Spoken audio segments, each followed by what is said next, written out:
స్నేహితులారా, శుభోదయం. ఈ ఉదయమున ప్రభు యొక్క సేవలో ఇక్కడ ఉండటం ఒక భాగ్యమై ఉన్నది. మరియు మనము ఒక గొప్ప సమయం కొరకు నిరీక్షిస్తూ మరియు నమ్మిక ఉంచుచున్నాము. నేను ఇందాకే ఒకప్పుడు మనము సంఘ పెద్దల కార్యాలయమని పిలిచే ఆ స్థలములో ఉన్నాను.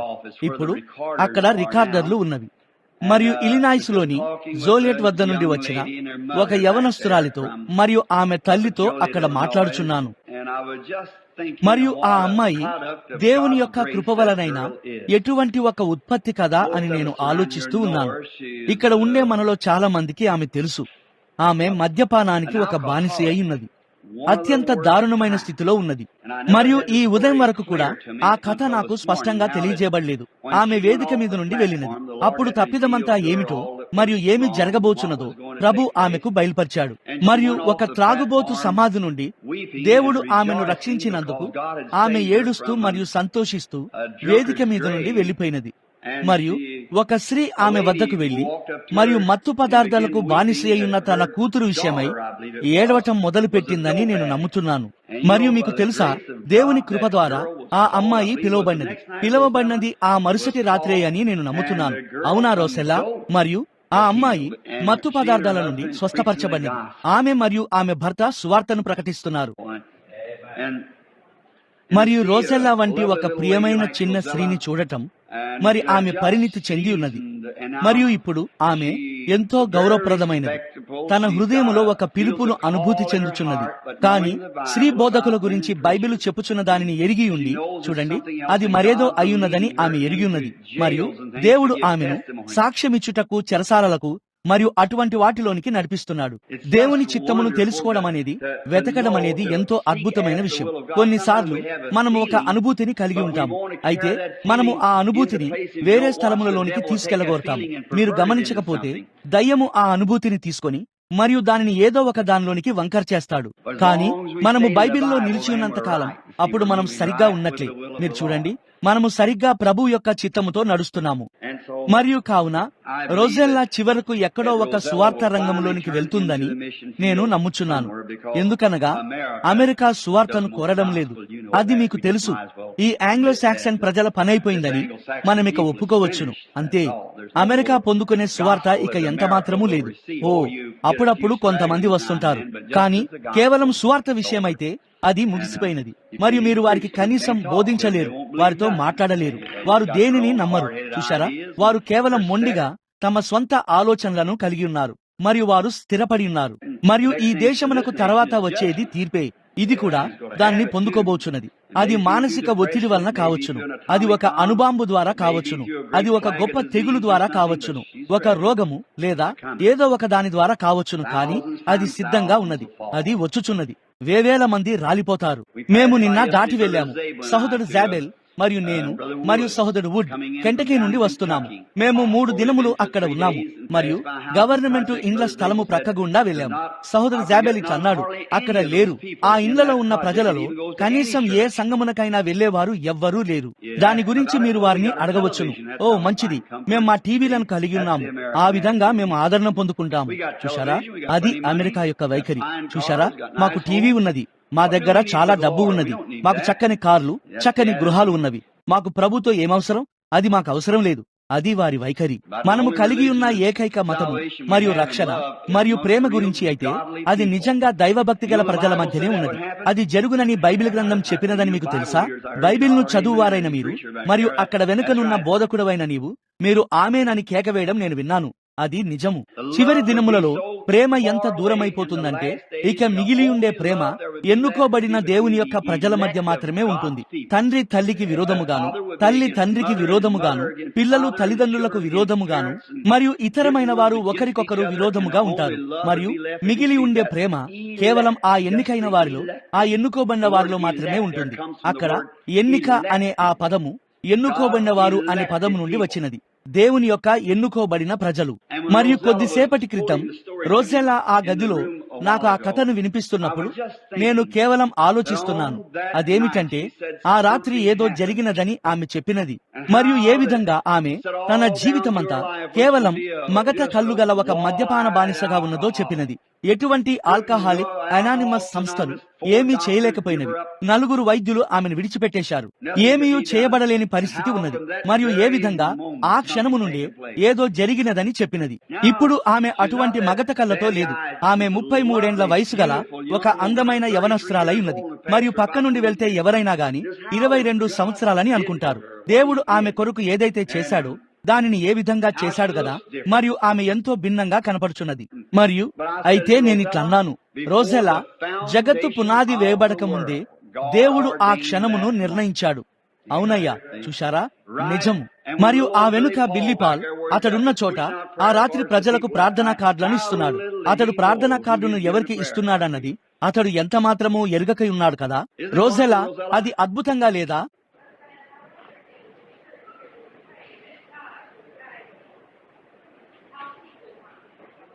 ఆమేన్. రోజెలా, ప్రభు నిన్ను దీవించునుగాక. నిశ్చయముగా మేము దానిని చేస్తాము. దేవుడు ఆమెను నడిపించున్నట్లు సంఘము ప్రార్థించాలని ఆమె కోరుచున్నది. అదేమనగా ఆయన యొక్క మారని హస్తమును వెంబడించుటకై ఉన్నది. ఓ, అది చాలా బాగున్నది. ఈ ఉదయం ఒక అతిపెద్ద ప్రతిపాదన నా ముందు ఉంచబడినది. అది లక్షల రెట్లుగా లక్షాధికారి అయిన ఒక వ్యక్తి గురించి అయి ఉన్నది. అతడిక్కడ కెంటకీ లూయిస్విల్ వద్ద సమర్పిస్తూ నా కొరకు $5 మిలియన్ విలువైన ఒక ఆలయాన్ని నిర్మించాలని కోరుచున్నాడు. కానీ నా హృదయ లోతులో ఏదో ఇట్లన్నది, ఆగుము, నీవు ఒక సంఘ కాపరివి కావు. చూశారా? కావున మరి $5 మిలియన్ డబ్బు కేటాయించబడవచ్చును. ఇప్పుడు విస్కీ కొరకు మరియు అటువంటి వాటి కొరకు చెల్లించుటకు ప్రభుత్వానికి వెళ్లవలసి ఉన్నవి. కానీ ప్రభు కొరకు ఒక ఆలయముపై వాటిని వెచ్చించగోర్చున్నాడు. అయితే అది దేవుని యొక్క ఎవరో ఒక సేవకునికి మరియు దేవుని యొక్క ఏదో ఒక పరిచర్యకు వెళ్తుందని నేను ఆశిస్తున్నాను. అయితే ఇప్పుడు అది సమర్పించబడిన $5 మిలియన్ల ఉన్నవి. దాని గురించి ఆలోచించండి. అది ఎటువంటి ఒక ఆలయమును తయారు చేస్తుంది కదా. అది ఎంత వైభవంగా కనబడుతుందో చూస్తున్నావా రోసెల్లా? అయితే ఇక్కడ ఏదో భిన్నంగా చెప్పుచున్నది. చూశారా, ఇక్కడ ఏదో ఉన్నది. మనము ఈ చిన్న పాత ఆలయములోనికి వచ్చుచున్నాము. అపరిచితులైన మీకు చెప్పుచున్నాను, మంచిది.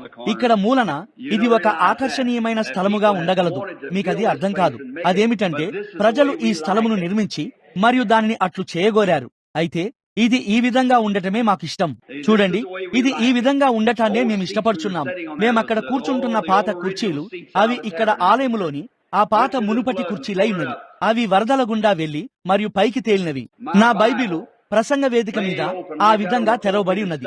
అది పైకప్పు వరకు వెళ్లి మరియు దానిలో ఒక వాక్యము తెరవబడి క్రిందకు వచ్చినది. ప్రభువైన నేనే దానిని నాటి ఉన్నాను. ఎవడునూ నా చేతిలో నుండి దానిని లాక్కొనకుండునట్లు రాత్రింబగళ్ళు నేను దానికి నీరు కట్టుచున్నాను. ఇక్కడ ఒక పడవలో దాని మీదుగా మేము ఎలా తిరిగామో మరియు అది సరిగ్గా క్రిందకు వచ్చినది. ఆ సీట్లు తిన్నగా వాటి స్థానములకు కదిలి వెళ్ళాయి. వారు చేయవలసిందల్లా దానిని తుడిచివేసి మరియు కొనసాగడమే. చూశారా? కావున మేము దీనిని సరిగ్గా ఈ విధంగానే ఇష్టపడుచున్నాము. ఇది సామాన్య ప్రజలు, సాధారణ స్థలము మరియు ఒక అద్భుతమైన ప్రభు ఉన్నట్టి చోటై ఉన్నది. ఆమేన్. ఇప్పుడు ఈ రోజు మనము కొంత కలిగి ఉన్నాము. మీకు తెలుసా, మనం ఇప్పుడే మీగడలోనికి వెళ్ళుటను ప్రారంభిస్తున్నాము. పాలంతా బయటకు తీయబడిన తర్వాత మీగడ ఉన్నది. మరియు గుర్తుంచుకోండి, మీకు తెలుసు కదా, మీగడను ఉత్పత్తి చేయుటకు పాలు అవసరమైనది. ఆ మీగడ పాలలోని పదార్థములై ఉన్నది. కాబట్టి మనము 1వ 2వ అధ్యాయములను చూశాము మరియు మనము 3వ దానిని ముగించుకుంటున్నాము. మరియు మహిమకరమైన హెబ్రీ పత్రికలో 4వ అధ్యాయమును ప్రారంభించబోచున్నాము. మరియు ఈ గ్రంథము యొక్క బోధనలు ఒక్క వచనం మీద 3 నెలల వరకు మనము దానితో ఉండగలము.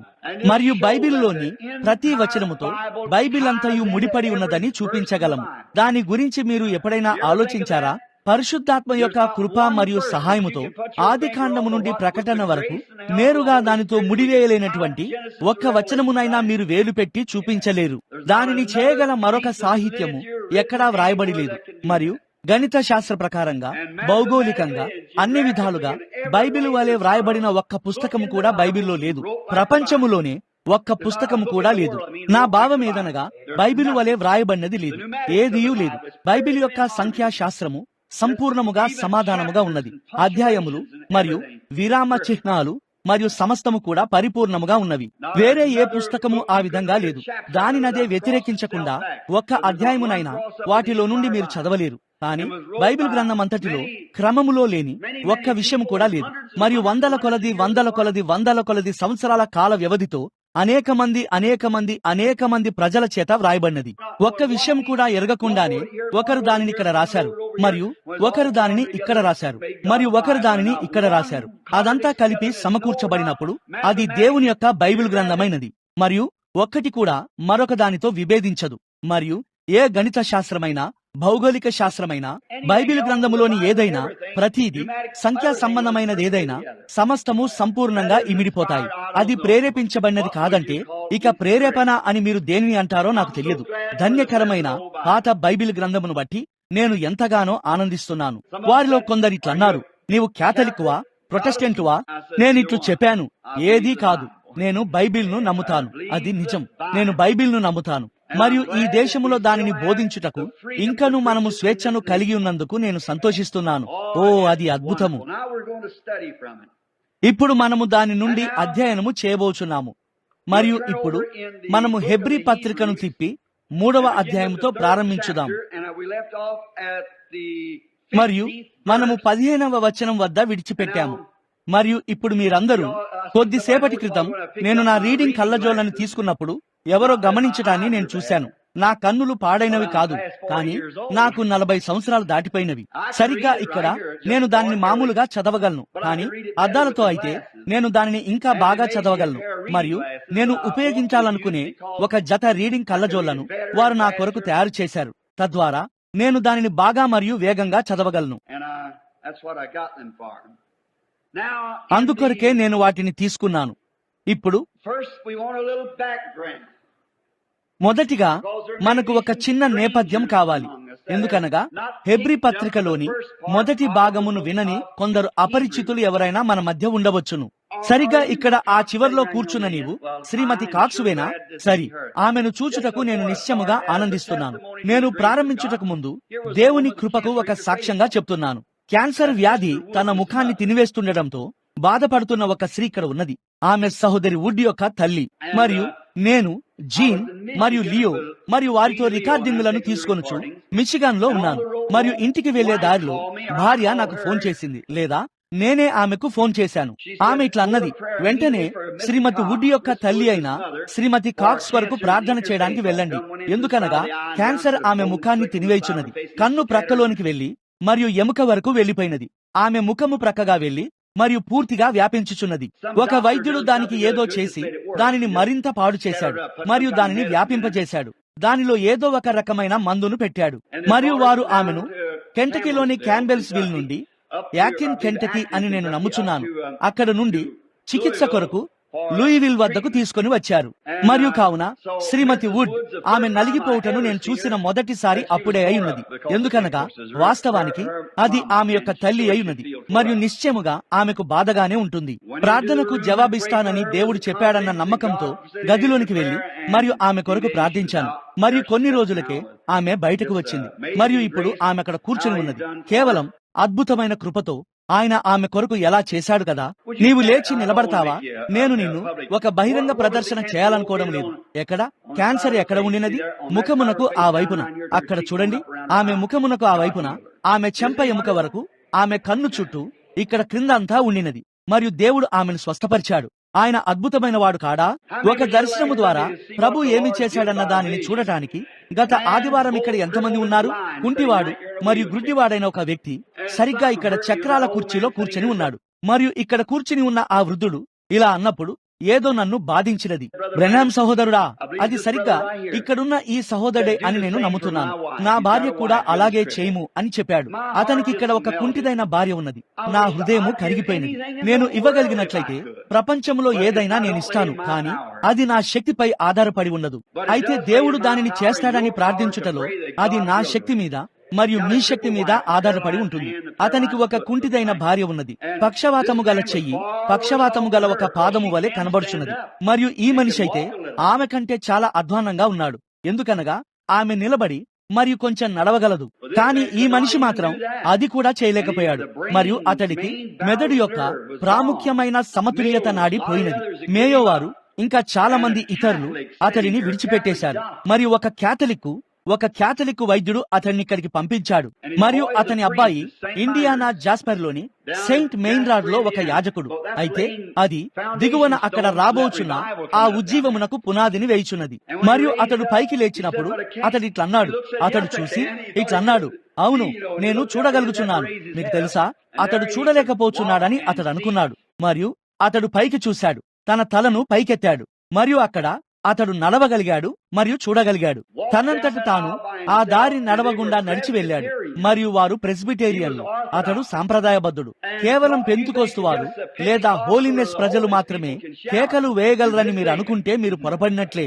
అటువంటి ఒక విషయం జరుగుటను వారు చూసినప్పుడు వారు నిశ్చయముగా కేకలు వేయగలరు. ఒకరినొకరు కౌగిలించుకొని మరియు కేకలు వేయుచున్నారు. తన చక్రాల కుర్చీని నెట్టుకుంటూ మెట్లు దిగుచు బయటకు నడిచాడు. అతని తలలో నుండి సమతుల్యత నరాలు పోయి ఉండగా నడుస్తున్నాడు. దాని గురించి ఆలోచించండి. మీరు లేక నేను నడిచేటట్లే నడుస్తున్నాడు.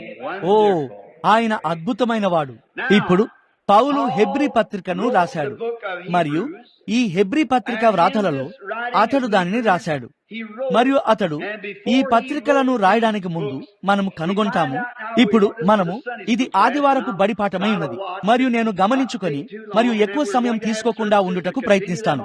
మరియు పిదప ప్రభు చిత్తమైతే ఈ రాత్రి వాటిని కొనసాగించుటకు మనము కూటములను కలిగి ఉండబోచున్నాము. ఇప్పుడు హెబ్రీ పత్రికలో మరియు పౌలు యొక్క మిగిలిన పత్రికలలో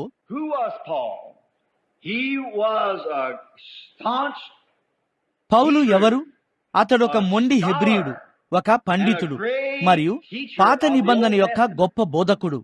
మరియు అతడు తన దినములోని ఒక అత్యుత్తమమైన వ్యక్తి చేత బోధించబడ్డాడు. అతని పేరేమిటో ఎవరైనా నాకు చెప్పండి? గమలీయేలు. అతని దినములోని అతి గొప్ప బోధకులలో ఒకడు. మరియు పౌలు గమలీయేలు పాదముల వద్ద కూర్చున్నాడు. నీవు ఎక్కడికి వెళ్తావు, నీవు ఏ సంఘమునకు వెళ్తావు, ఏ బోధకుడు నీకు బోధిస్తాడు అన్న దానిలో ఏదో విషయం ఉన్నది.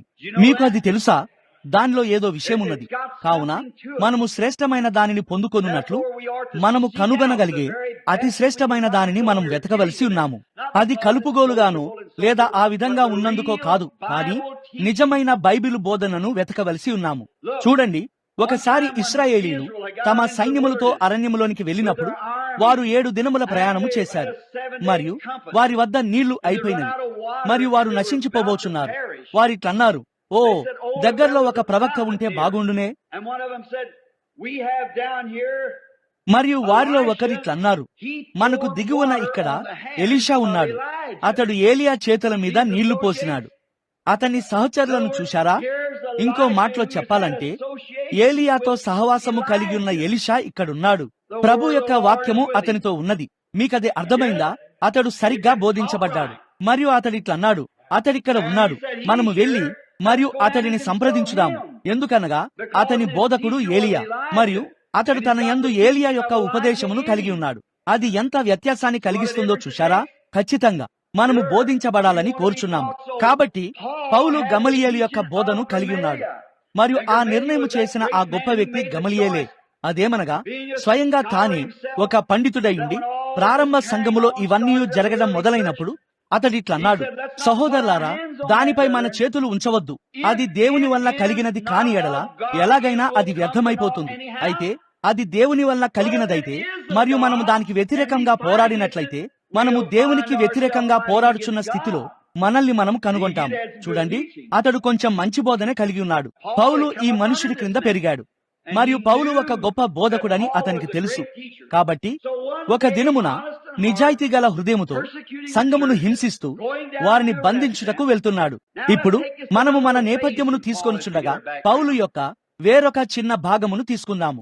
అతిక్రమము చేయుట వలన, ధనముపై ఉన్న ప్రేమ మరియు జీవితములో ఉన్న గర్వము వలన యూదా పడిపోయినప్పుడు అతడు కృప నుండి పడిపోయి మరియు తన స్థానమునకు వెళ్లిపోయాడు. మరియు శిష్యులు ఇట్లన్నారు, 12 మంది ఉండవలసి ఉన్నది. మరియు సంఘము దాని యొక్క ఘనత అంతటితో, సంఘం అంటే ఏమిటో మీకు చూపించడానికి చెప్తున్నాను. దాని యొక్క ఘనత అంతటితో మరియు దాని శక్తి అంతటితో దాని యొక్క అత్యుత్తమమైన స్థితిలో ఉండి కూడా అది ఇంకా మిలియన్ల మైళ్ళు కొరతలో ఉన్నది. వారిట్లన్నారు, మన మధ్య నుండి ఆ స్థానమును తీసుకునే ఒకరిని మనము కనుగొనవలసి ఉన్నాము. మరియు వారు చీట్లు వేయడం ద్వారా మత్తీయను ఎన్నుకున్నారు. మత్తయి అని నేను నమ్ముచున్నాను, లేదా మత్తీయ, అది మత్తీయ అని నేను నమ్ముచున్నాను. మరియు వారు అతన్ని ఎన్నుకొని మరియు 12 మందితో 11 మందితో కలిపినప్పుడు మరది 12 మందిగా చేసినది. అప్పటి నుండి అతడు ఒక్క కార్యమును కూడా చేయలేదు. లేఖనాలలో అతడి పేరు ప్రస్తావించబడిన ఒకే ఒక్క సమయం అదే అయ్యున్నది. అది సంఘము దాని ఎన్నికను చేయుట అయ్యున్నది. ఇప్పుడు అతడొక మర్యాదస్తుడు అని వారు అనుకున్నారు. దానిలో ఎటువంటి సందేహము లేదు.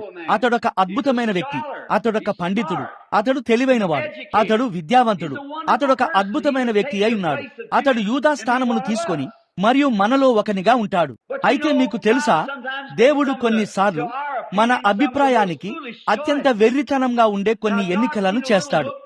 ఇప్పుడు దేవుడు వంగిపోయిన ముక్కు కలిగి ఎంతో కోపముతో తన మూతి విరుచుకుంటూ, నేను వెళ్లి వారిలో ప్రతి ఒక్కరిని బంధిస్తాను, నేను వారిని చెరసాలలో పడవేస్తాను, నేను దీనిని చేస్తాను అని అంటున్న ఒక చిన్న యూదుని చూశాడు. అది దేవుని యొక్క ఎన్నిక అయి ఉన్నది. మిగిలిన వారు ఒక పండితుణ్ణి మరియు ఒక నిపుణుడిని తీసుకున్నారు. అది సంఘం యొక్క ఎన్నిక అయి ఉన్నది. చూడండి, బలిపీఠం వద్దనున్న ఆ వ్యక్తి ఎవరో మీకు తెలియదు. అది చెరసాలలో అయినా లేదా ఎక్కడైనా మీరు సాక్ష్యమిస్తున్న ఆ వ్యక్తి ఎవరో మీకు తెలియదు. అతడొక పోట్లాడేవానిగా కనబడవచ్చును. అతని చెవులు క్రిందకి వంగిపోయి తీక్షణంగా చూచు కళ్ళను కలిగి ఉండవచ్చును. మరియు కానీ అతడు ఎవరో మీకు తెలియదు. మీరు కేవలం చిట్టీని వేస్తారు అంతే. అతనికి వాక్యమునివ్వండి, దేవుడే ఎన్నిక చేస్తాడు.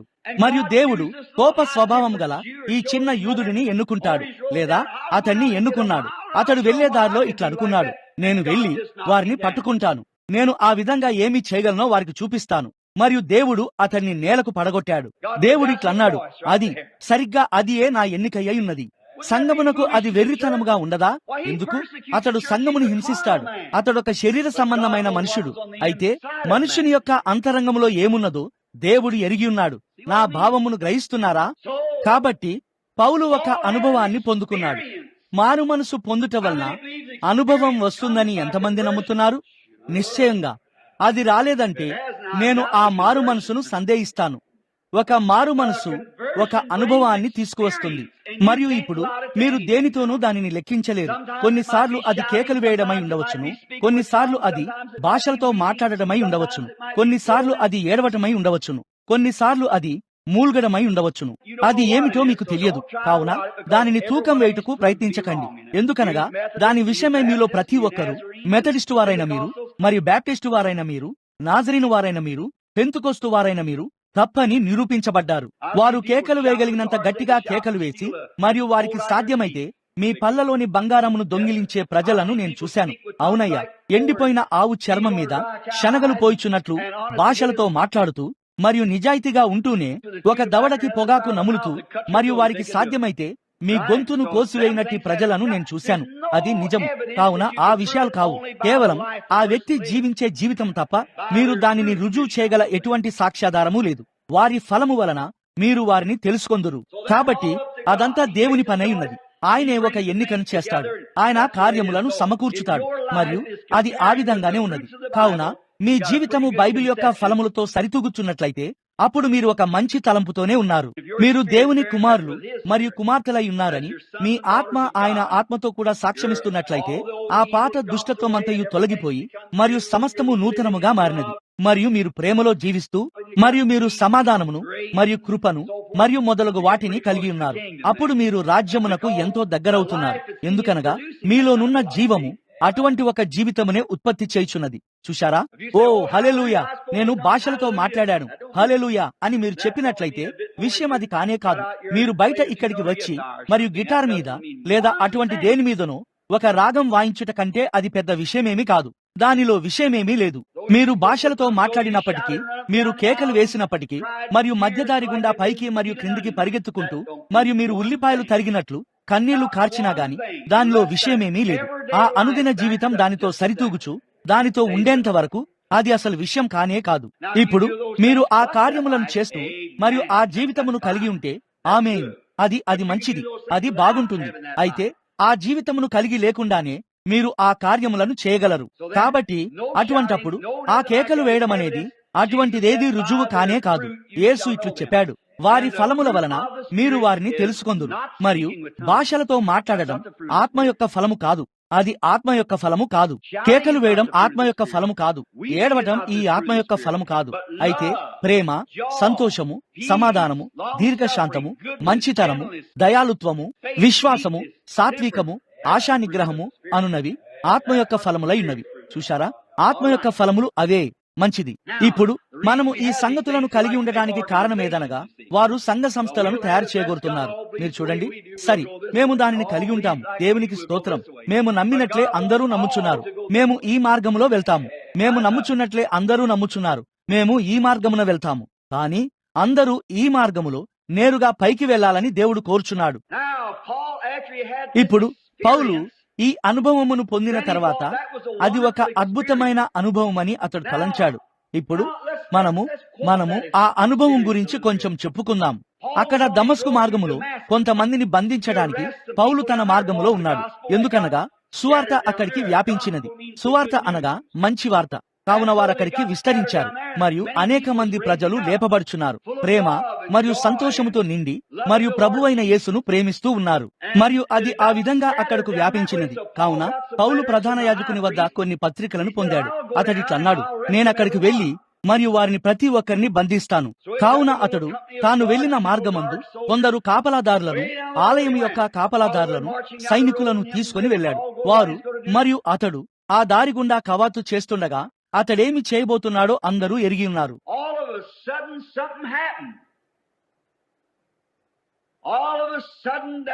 ఉన్నట్టుండి ఏదో జరిగినది. అకస్మాత్తుగా అతని ఎదుట ఒక గొప్ప వెలుగు వచ్చినది. ఇప్పుడు అది సూర్యుని వలె ప్రకాశించినది. అటువంటిది జరగడం ఒక వింతైన విషయమై ఉన్నది. ఆ వెలుగు ఎంతగా ప్రకాశించిందంటే అతడి కళ్ళు పోయినవి మరియు అతడు నేల మీద పడిపోయాడు. మరియు అతడు నేల మీద పడి ఉన్నాడు. మరియు అతడు పైకి చూశాడు. అతనితో దాదాపు 10 లేక 15 మంది పురుషులు ఉండవచ్చును. ఆ పురుషులలో ఎవరైనా ఆ వెలుగును చూశారా? లేదయ్యా. పౌలు దానిని చూశాడు. ఆ పురుషులు దానిని చూచుటకు అది నియమించబడలేదు. కావున ఇతరులు చూడలేని సంగతులను కొందరు చూడగలరు. చూశారా? కావున పౌలు ఆ వెలుగును చూశాడు. ఎంతగా అంటే అది అతనికి గ్రుడ్డితనము కలగజేసినది. అనేక దినముల వరకు అతడు చూడలేకపోయాడు. అది అతనికి అంతటి ఒక వాస్తవికత అయి ఉన్నది. మరియు అతడు ఎంతో కాలం వరకు చూడలేకపోయాడు. తరువాత అతడు పత్రికలను వ్రాసినప్పుడు దాని వలన అతని కన్నులు అతన్ని ఎంతగా ఇబ్బంది పెట్టాయంటే అతడు పెద్ద పెద్ద అక్షరాలను రాశాడు. అతడిట్లన్నాడు, నేను మీకు పెద్ద అక్షరాలతో రాశాను. అతడు అసలు సరిగా చూడలేకపోయాడు. అతడు చెరసాలలో ఉన్నాడు మరియు దాని నుండి తనను స్వస్థపరచమని అతడు ప్రభువును కోరాడు. మరియు అతడు 3 సార్లు ఆయనను వేడుకున్నాడు.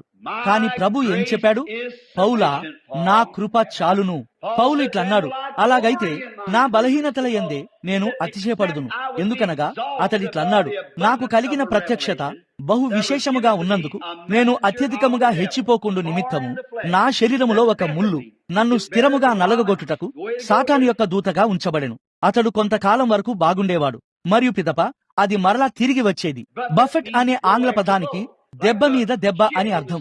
సముద్రం మీదనున్న ఓడవలే ఉన్నది. మీకు తెలుసు కదా, అలలు దానిని స్థిరంగా కొడుతూ ఉంటాయి. చూడండి, దెబ్బ మీద దెబ్బ. మరియు అతడు బాగవుతాడు మరియు అది తర్వాత మరలా వచ్చేది. పిదప బాగయి మరలా దానిని కలిగి ఉండేవాడు. అతడిట్లన్నాడు, ప్రభువా, ఎందుకని నీవు దీనిని నా నుండి తీసివేయడం లేదు? ఆయన ఇట్లన్నాడు, పౌలా, నా కృప చాలును, కేవలం కొనసాగిపో. అతడిట్లన్నాడు, ఇప్పుడు ఒకవేళ నేను పరిపూర్ణుడనై మరియు సమస్తము పరిపూర్ణంగా ఉన్నట్లయితే ఇట్లన్నాడు, అప్పుడు నేను కొనసాగుచుండగా నేను గర్వాంధుడనై మరియు ఇట్లు చెప్తానేమో. మీరు చూడండి, నాతో ఏ సమస్య లేదు సహోదరా. ప్రభు నా గురించి శ్రద్ధ వహిస్తాడు. హల్లెలూయా. అప్పుడు మీరు స్వనీతిపరులు అవుతున్నారు. మీకు తెలుసా, మిమ్మల్ని కొంచెం దీనులుగా చేయడానికి అప్పుడప్పుడు దేవుడు మీకు ఏదో ఒక చిన్న దానిని ఇవ్వవలసి ఉన్నది. అది నిజము. ఆయనే బాస్ అని మీరు గ్రహించేటట్లు చేస్తాడు. ఆయన అద్భుతమైన వాడు కాడా? అవునయ్యా, కేవలం మహిమ. కాబట్టి పౌలు అప్పుడు ఏమిటి? ఈ గొప్ప అనుభవాన్ని కలిగి ఉన్న తర్వాత ఇప్పుడు అది ఈనాడు ఉన్నట్టు ఎవరో ఒకరు అయినట్లయితే వారిట్లనేవారు, దేవునికి స్తోత్రం, హల్లెలూయా, అబ్బాయి, ప్రభు నా కొరకు ఒకటి చేశాడు, దేవునికి మహిమ. అయితే పౌలు అలా కాదు. అతడు ఒక బైబిలు పండితుడై ఉన్నాడు. ఆ అనుభవము తప్పకుండా దేవుని వాక్యముతో సరితూగవలసి ఉన్నది. అవునయ్యా, అది పూర్తిగా బైబిల్ గ్రంథం అంతటితో ముడిపడి ఉండనట్లయితే కేవలం ఇక్కడ చూసి, ఓ అవునది సరిగ్గా ఇక్కడే ఉన్నది, దేవుని స్తుతించండి, నేను దానిని పొందుకున్నాను అని చెప్పడం కాదు. దేవుడు దానిని ఇచ్చే విధానం అది కాదు. అది సంపూర్ణ బైబిల్ గ్రంథమై ఉండవలసి ఉన్నది. అదంతా అయి ఉండవలసి ఉన్నది. ఎందుకనగా మీరు అవిశ్వాసులు తర్కించుటకు ఈ బైబిల్ గ్రంథమును తమకు ఆధారాలుగా ఉపయోగిస్తారు. కానీ వారు ఇక్కడ ఒక చిన్న లేఖనమును తీసుకొని ఇక్కడకు త్రిప్పి మరియు ఇక్కడ మరొక చిన్న దానిని తీసుకొని వాటిని ఒకదానితో ఒకటి ముడివేయుటకు ప్రయత్నిస్తారు. మరియు అవి రెండు మొత్తానికి భిన్నమైన అంశములై ఉంటాయి. కావున మీరు లేఖనమును లేఖనముతో సరిపోల్చవలసి ఉన్నారు. 28వ అధ్యాయములో యెషయా చెప్పినట్లుగా అది సూత్రము వెంబడి సూత్రము, సూత్రము వెంబడి సూత్రము, కొంత ఇచ్చట కొంత అచ్చట ఉండవలసి ఉన్నది. మేలైన దానిని చేపట్టుడి. చూడండి, అది ఆ విధంగానే వచ్చును. సూత్రము వెంబడి సూత్రము, వాక్యము వెంబడి వాక్యము, లేఖనము వెంబడి లేఖనము, అదంతా సమకూర్పు చేయబడవలసి ఉన్నది. అందుకే ఇప్పుడు మనం కలిగి ఉంటున్న ఈ పాఠములు అది సంఘమునకు ఒక గొప్ప విషయమై ఉన్నదని నేను తలంచుతాను. ఎందుకంటే లేఖనములన్నీ ముడివేయబడే ఒక చోటుకు అది వారిని తీసుకొని వస్తుంది. మరియు మన అనుభవము తప్పక ఆ లేఖనముతో ముడివేయబడవలసి ఉన్నది. ఓ ఇదిగో అది ఇక్కడ ఉన్నది, అది అట్లు కాకపోతే అప్పుడది తప్పు. మరియు పౌలును క్రిందకు పడవేసిన ఆ వెలుగు ఏమిటో తెలియకుండా కొన్ని సంవత్సరాల వరకు నేను ఎలా నడిచానో బయటి ప్రపంచము, ప్రజలు, బోధకులు నాకిట్లు చెప్పడానికి ప్రయత్నించారు. అది దయ్యపు సంబంధమైనది. ఏమిటి? నీవు ఒక సోద చెప్పువాడివవుతావు, నీవు ఒక మంత్రగాడివవుతావు. బిల్లీ, నీవు దాంతో మోసపోవద్దు, దానిలో ఏదో తప్పు ఉన్నది. అబ్బాయి, నీవు దానిని చేయవద్దు, అది తప్పు, అది దయ్యము. సరే కుర్రవాడా, నీవు ఒక సాధారణ మాధ్యమముగా ఉంటావు, నీవు దానిని చేసినట్లయితే నీవు ఒక మంత్రగాడివవుతావు. ఓ అదంతా కూడా దయ్యం వలన కలిగినది, అది సరైనది కాదు. అయితే నేను దానిని బోధించగోరలేదు. అయితే దమస్కుకు వెళ్లే మార్గములో ఉండగా అతడది సరైనదో కాదో అని కనుగొనేంత వరకు పౌలు దానిని బోధించగోరలేదు. కావున అతడు 3 సంవత్సరాలు అరేబియాకు వెళ్లి మరియు లేఖనమును ధ్యానిస్తాడు. అతడు బయటికి వచ్చినప్పుడు అతడిట్లన్నాడు, ఇప్పుడు నా నుండి దానిని కుదిపివేయండి. అతడు పరిసయ్యులను ఎదుర్కోవలసి ఉన్నదని అతనికి తెలుసు. అతడు సద్దూకయ్యులను ఎదుర్కోవలసి ఉన్నది. అతడు లోకమును మరియు అన్య ప్రపంచమును ఎదుర్కోవలసి ఉన్నది. మరియు కావున ఆ ఉద్దేశము కొరకే పౌలు ఈ బైబిల్ను, ఈ హెబ్రీ పత్రికను రాశాడు. అతడు ఆ హెబ్రీయులను కుదిపివేస్తున్నాడు మరియు ఆ పాత నిబంధనను తీసుకొని మరియు దానిని ఇక్కడ క్రొత్త నిబంధనలో చూపించుచున్నాడు. ఈయన దేవుడై ఉన్నాడు. అతడిట్లన్నాడు, ఇదిగో అది ఇక్కడ ప్రవక్తలందరూ చెప్పిన దానిలో మరియు ప్రతి దానిలో ఉన్నది. మనము చూసిన ఆ 1వ అధ్యాయములో వెనుక ఆ ప్రారంభములో మొదలు పెడతాడు. ఏలైనగా ఆ వెనుక పూర్వకాలమందు నానా సమయములలోను నానా విధములుగాను ప్రవక్తల ద్వారా పితరులతో మాట్లాడిన దేవుడు ఊరిము తుమ్మీము చేత పరీక్షించబడ్డ ద్వారా దేవుడు ఆ విధంగా తన వర్తమానమును తీసుకొని వచ్చాడు. అయితే ఈ దినమున ఆయన తన కుమారుడైన క్రీస్తు యేసు ద్వారా మనతో మాట్లాడి ఉన్నాడు. ఆయన యొక్క బైబిల్ ద్వారా పరీక్షించబడ్డాడు. విషయం అదే. కావున ఈ అనుభవాలను లోకము ఇట్లంటుంది, ఓ అది మానసిక సంబంధమైనది. ఇక్కడ ఆ నది మీద ఆ దూత, ఆ వెలుగు ప్రత్యక్షమైనప్పుడు, ఇక్కడ ఆ మూలన నా మొదటి ఉజ్జీవమును నేను బోధించినప్పుడు మేము ఆ ప్రజలందరికీ బాప్తిస్మం ఇచ్చాము. సహోదరుడా ఫ్లీమన్, అప్పుడు నీవు ఉన్నావని నేను నమ్ముతాను. అప్పుడు నీవిక్కడ ఉన్నావో లేదో నాకు తెలియదు. ఆ నది మీద ఆ వెలుగు ప్రత్యక్షమైనప్పుడు ఎంతమంది ఇక్కడ ఉన్నారు? ఆ పాత కాలపు వారు ఎవరైనా ఇక్కడ ఉన్నారా? అవును, వారిలో కొందరు ఉన్నారు. అది దిగువన ఇక్కడ నది మీద ప్రత్యక్షమైనది. మరియు వారిట్లన్నారు, అది కేవలం ఒక దృష్టి భ్రాంతి మాత్రమే. మనలో చాలా మంది నిలబడి దాని వైపు చూస్తున్నాము. మరియు ఇదిగో అది వచ్చినది. మరియు పిదప సంవత్సరాల తర్వాత ఒక కెమెరా యొక్క యాంత్రిక కన్ను ద్వారా దేవుడు దానిని నిరూపించాడు. అది సత్యము. సరే, అది ఏదో కల్పితమా? అది అటువంటిదేదో అయ్యున్నదా? కాదయ్యా, మేము దానిని సరిగ్గా ఇక్కడ బైబిల్లో తీసుకొని మీకు చూపిస్తున్నాము. అది అదే ప్రభువైన యేసయ్య ఉన్నాడు. ఆయన అదే కార్యమును చేస్తాడు. ఆయన క్రియ అదే విధంగా ఉన్నది. ఆయన శక్తి అదే రీతిగా ఉన్నది. ఇక్కడ గడిచిన ఆదివారపు విషయమును చూడండి. అక్కడ నా మంచం మీద పడుకొని ఉన్నాను. ఆ పురుషుడిని నా జీవితంలో ఎన్నడూ చూడలేదు. బయటకు వచ్చి ఇట్లన్నాను, ఆలయము వద్ద ఒక పురుషుడు ఉన్నాడు మరియు అతడు నెరసినవాడు, నల్లని జుట్టు గలవాడు, అవి తెల్లబడుచున్నవి. అతడు గుడ్డివాడు మరియు అతడు నడవలేడు. అతడు ఒక చక్రాల కుర్చీలో ఉన్నాడు. నల్లని వెంట్రుకలు గల ఒక వ్యక్తి అతన్ని పంపించాడు. ఒక వైద్యుడు, డాక్టర్ ఆర్కెమాన్ అయ్యున్నాడు. నల్లని వెంట్రుకలు గల వ్యక్తి, కేథలిక్ వ్యక్తి, ఒక మనిషిని పంపాడు.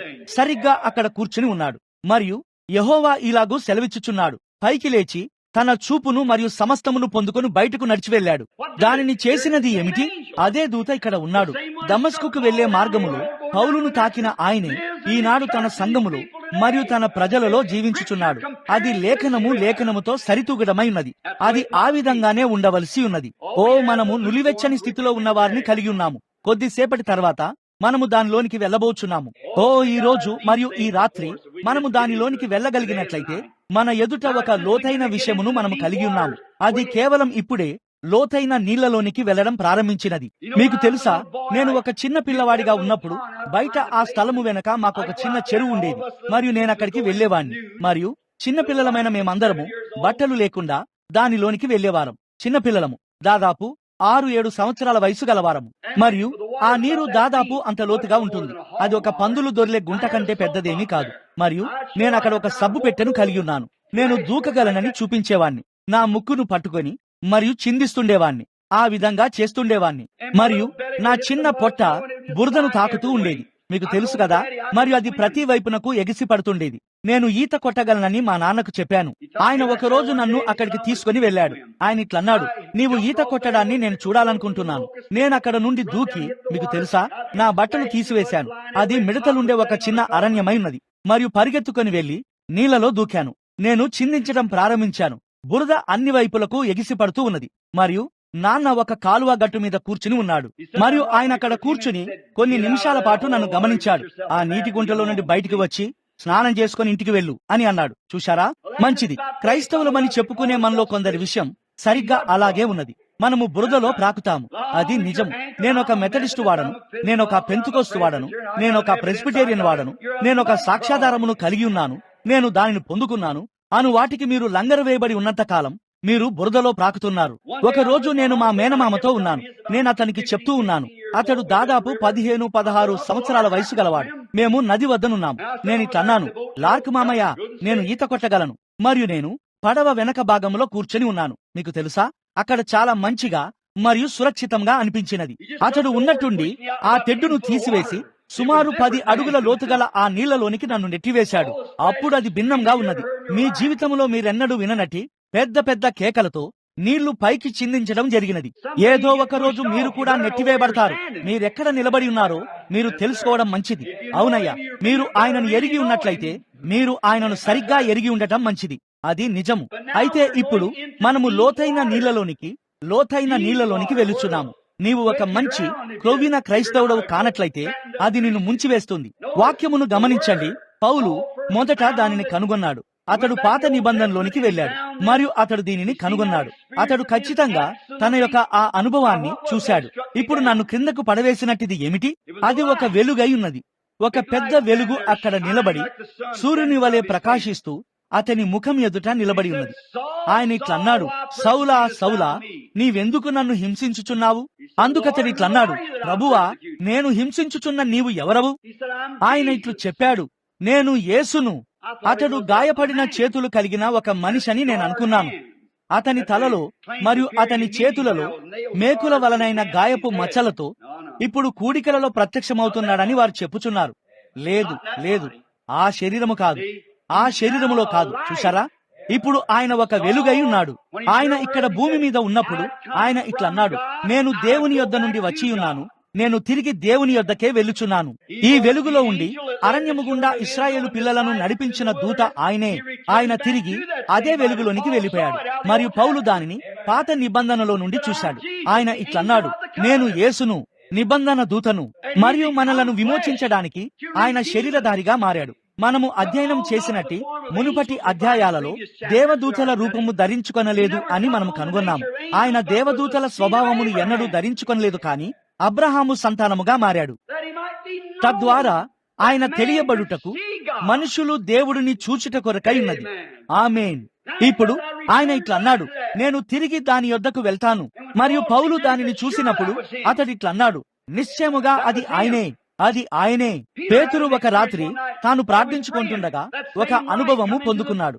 అదే వెలుగు భవనములోనికి వచ్చి అతని ఎదుట ద్వారములను తెరవగా వీధులలోనికి వెళ్ళాడు. మరియు పేతురు తాను కలగంటున్నాడని అనుకున్నాడు. అతడు అంతగా అభిషేకించబడ్డాడు. ఏమి జరిగినదో అతనికి తెలియలేదు. అతడిట్లన్నాడు, నేను ఇప్పుడే మేల్కొన్నానా? మరి నేను ఇక్కడ వీధిలో ఉన్నాను కదా. మరియు అతడు జాన్ మార్క్ ఇంటికి వెళ్ళాడు. మరియు ఒక చిన్న అమ్మాయి అక్కడ ఆ ప్రార్థనా కూటములో ఉన్న ఎవరో ఒక యువతి తలుపు తీసినది. ఎవరో తలుపు తట్టుచున్నారు. తలుపు తెరిచినది. ఓ, ఆమెట్లన్నది, ఇదిగో సరిగ్గా ఇప్పుడే పేతురు వచ్చాడు. అతడు చెరసాల నుండి బయటకు రావాలని మీరు ప్రార్థిస్తున్నారు. ప్రభు అతన్ని పంపించాడు. ఓ, వారిట్లన్నారు, వెళ్ళమ్మా. ఓ ప్రభువా, అతన్ని విడిపించుము. ఎందుకు? ఆమెట్లన్నది, అతడు తలుపునొద్ద నిలబడి తట్టుచున్నాడు.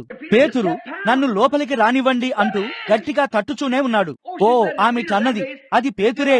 ఆ దినములలో అప్పుడు కూడా వారు దానిని ఆ చిన్న కిటికీ వంటి దానిని కలిగి ఉన్నారు. ఇక్కడున్న చిన్న మూత వంటిది.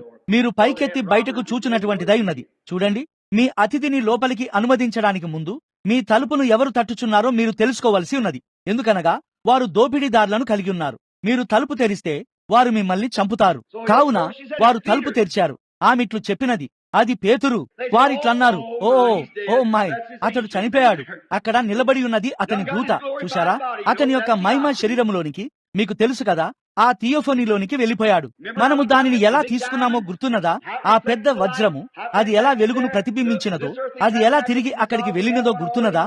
భూమి మీదనున్న ఈ గుడారము శిథిలమైపోయినను ఇదివరకే మన కొరకు కనిపెట్టుచున్నది ఒకటి ఉన్నది. మరియు వారు పేతురు చనిపోయాడని, ఈ పాత శరీరము విడవబడినదని, మరియు కొద్ది రోజులలో వారు దానిని పాతి పెడతారని అనుకున్నారు. అతడు తన దూతలోనికి ప్రవేశించాడు, లేదా తన మహిమపరచబడిన శరీరము కాదు, కాని అతని థియోఫనీలోనికి, అనగా ఇదివరకే సిద్ధపరచబడిన శరీరములోనికి ప్రవేశించాడని అనుకున్నారు. అది మీతో కరచాలనము చేయలేదు. కరచాలనము చేయుటకు దానికి ఆ విధమైన చేతులు లేవు, కాని అది ఒక మానవుని పోలికలో ఉన్నది. వచ్చి తలుపును తట్టుచున్నాడు. ఆమె ఇట్లన్నది, కాదు, అది పేతురే. అతడక్కడ నిలబడి ఉన్నాడు. అతడు తలుపు తెరిచి లోపలికి వచ్చాడు. అదిగో, అతడక్కడ ఉన్నాడు. ఇప్పుడు పేతురు ఈ వెలుగు చేత విడిపించబడ్డాడు. ఇప్పుడు అదే విధానములో పౌలు ప్రారంభ సంఘములో పౌలు మీద ప్రకాశించిన దేవుని యొక్క వెలుగును చూసినట్లే అదే కార్యము క్రిందకు దిగివచ్చినది. ఇప్పుడు ప్రజలు దేనినైనా చెప్పగలరు, అది దానిని సరైనదిగా చేయదు. కానీ దేవుడు దేనినైనా రుజువు చేసినప్పుడు దాని యొక్క క్రియ దానిని రుజువు చేస్తుంది. అప్పుడు కెమెరా దానిని రుజువు చేస్తుంది. మరియు మనము కలిగి ఉన్న ప్రతీది, ప్రభు చేసిన ప్రతీది, అది దేవుడని సంపూర్ణముగా తప్పిపోకుండా రుజువు చేయబడినది. లేఖనముల ద్వారా, దాని యొక్క క్రియ ద్వారా, అనుభవము ద్వారా రుజువు చేయబడినది. కానీ వారు వినరు. ఇక్కడ ఈ ఆలయములో చూడండి. ఇప్పుడు గుర్తుంచుకోండి, ఇది మీకు తెలుసు, మనము గుంపుల కొరకు పరితపించము. ఎలాగైనా వారిని ఉంచడానికి మనకు ఏ చోటు లేదు. కానీ చూడండి, ఎక్కడైతే మనము దీని కొరకు కూడి వస్తున్నామో అట్టి ఈ విధమైన ఒక కూడిక ఫాల్స్ పట్టణాలను ఆకర్షించవలసి ఉన్నది. కానీ వారు చనిపోయారు. వారు ఖచ్చితంగా మృతమైపోయారు. వారికి కన్నులున్నవి కానీ వారు చూడలేరు. మీరు ఇట్లంటారు, ఎందుకు సహోదర బ్రహ్మాం? వారు ఒక వైద్యుని దగ్గరికి వెళ్లి మరియు వారి కన్నులను బాగు చేపించుకోరా? ఆ విధమైన దృష్టిని అతడు బాగు చేయలేడు. యేసు ఇట్లన్నాడు, మీరు నన్ను ఎరిగి ఉంటే మీరు నా దినమును ఎరిగి ఉండేవారు. ఆయన ఇట్లన్నాడు, వృద్ధివారైన పరిసయ్యులారా, మీరు ఆకాశ వైఖరి వివేచింపగలరు, కానీ కాలం యొక్క సూచనలను మీరు వివేచింపలేరు. అది మీ తల మీదుగా వెళ్లిపోచున్నదా? వినండి, ఇక్కడ మనము జీవిస్తున్నట్టి సూచనలను చూడండి. ఇప్పుడు అది కేవలం ఏదో ఒక నేను కేవలం ఒక మనిషిని, నా గురించి మాట్లాడుటకు కనీసం ఒక బోధకుడినైనా కాదు. లోకము ఎటువంటి దానిని బట్టి ఒక బోధకుడు అని పిలుస్తుందో అటువంటి ఏ విద్య నాకు లేదు. మరియు మనము కేవలం పేద ప్రజలమై ఉన్నాము. మనమున్న భవనమును చూడండి, ఈ ఉదయమున ఆ ఆలయములను చూడండి. అయితే దేవుడు ఎక్కడున్నాడో చూడండి. అసలు విషయం అదే. అలాగే మోయాబు తన వైభవం అంతటితో మరియు తన అందమంతటితో అక్కడ నిలబడి ఉన్నాడు. కానీ గుడారాలలో ఇశ్రాయేలీలు ఉన్నారు. అయితే దేవుడు ఎక్కడ ఉన్నాడు? తప్పై ఉన్న ప్రతి దానిని చేయుచు ఒక చిన్న పరిశుద్ధ గుండ్రాల గుంపు ఆ దిగువన ఉండి ఉన్నది. అయితే వారి బిషప్ అయిన బిలాము ఆ కొట్టబడిన బండను, ఆ ఇత్తడి సర్పమును, ఆ అగ్నిస్తంభమును చూడటంలో విఫలమయ్యాడు. అతడి కన్నులు గ్రుడ్డివైనవి. అతడు దానిని చూడలేకపోయాడు. వారు కేవలం దానిని ఊహించుకుంటున్నారు అని అతడు అన్నాడు. కానీ ఆయన అక్కడ ఉన్నాడు.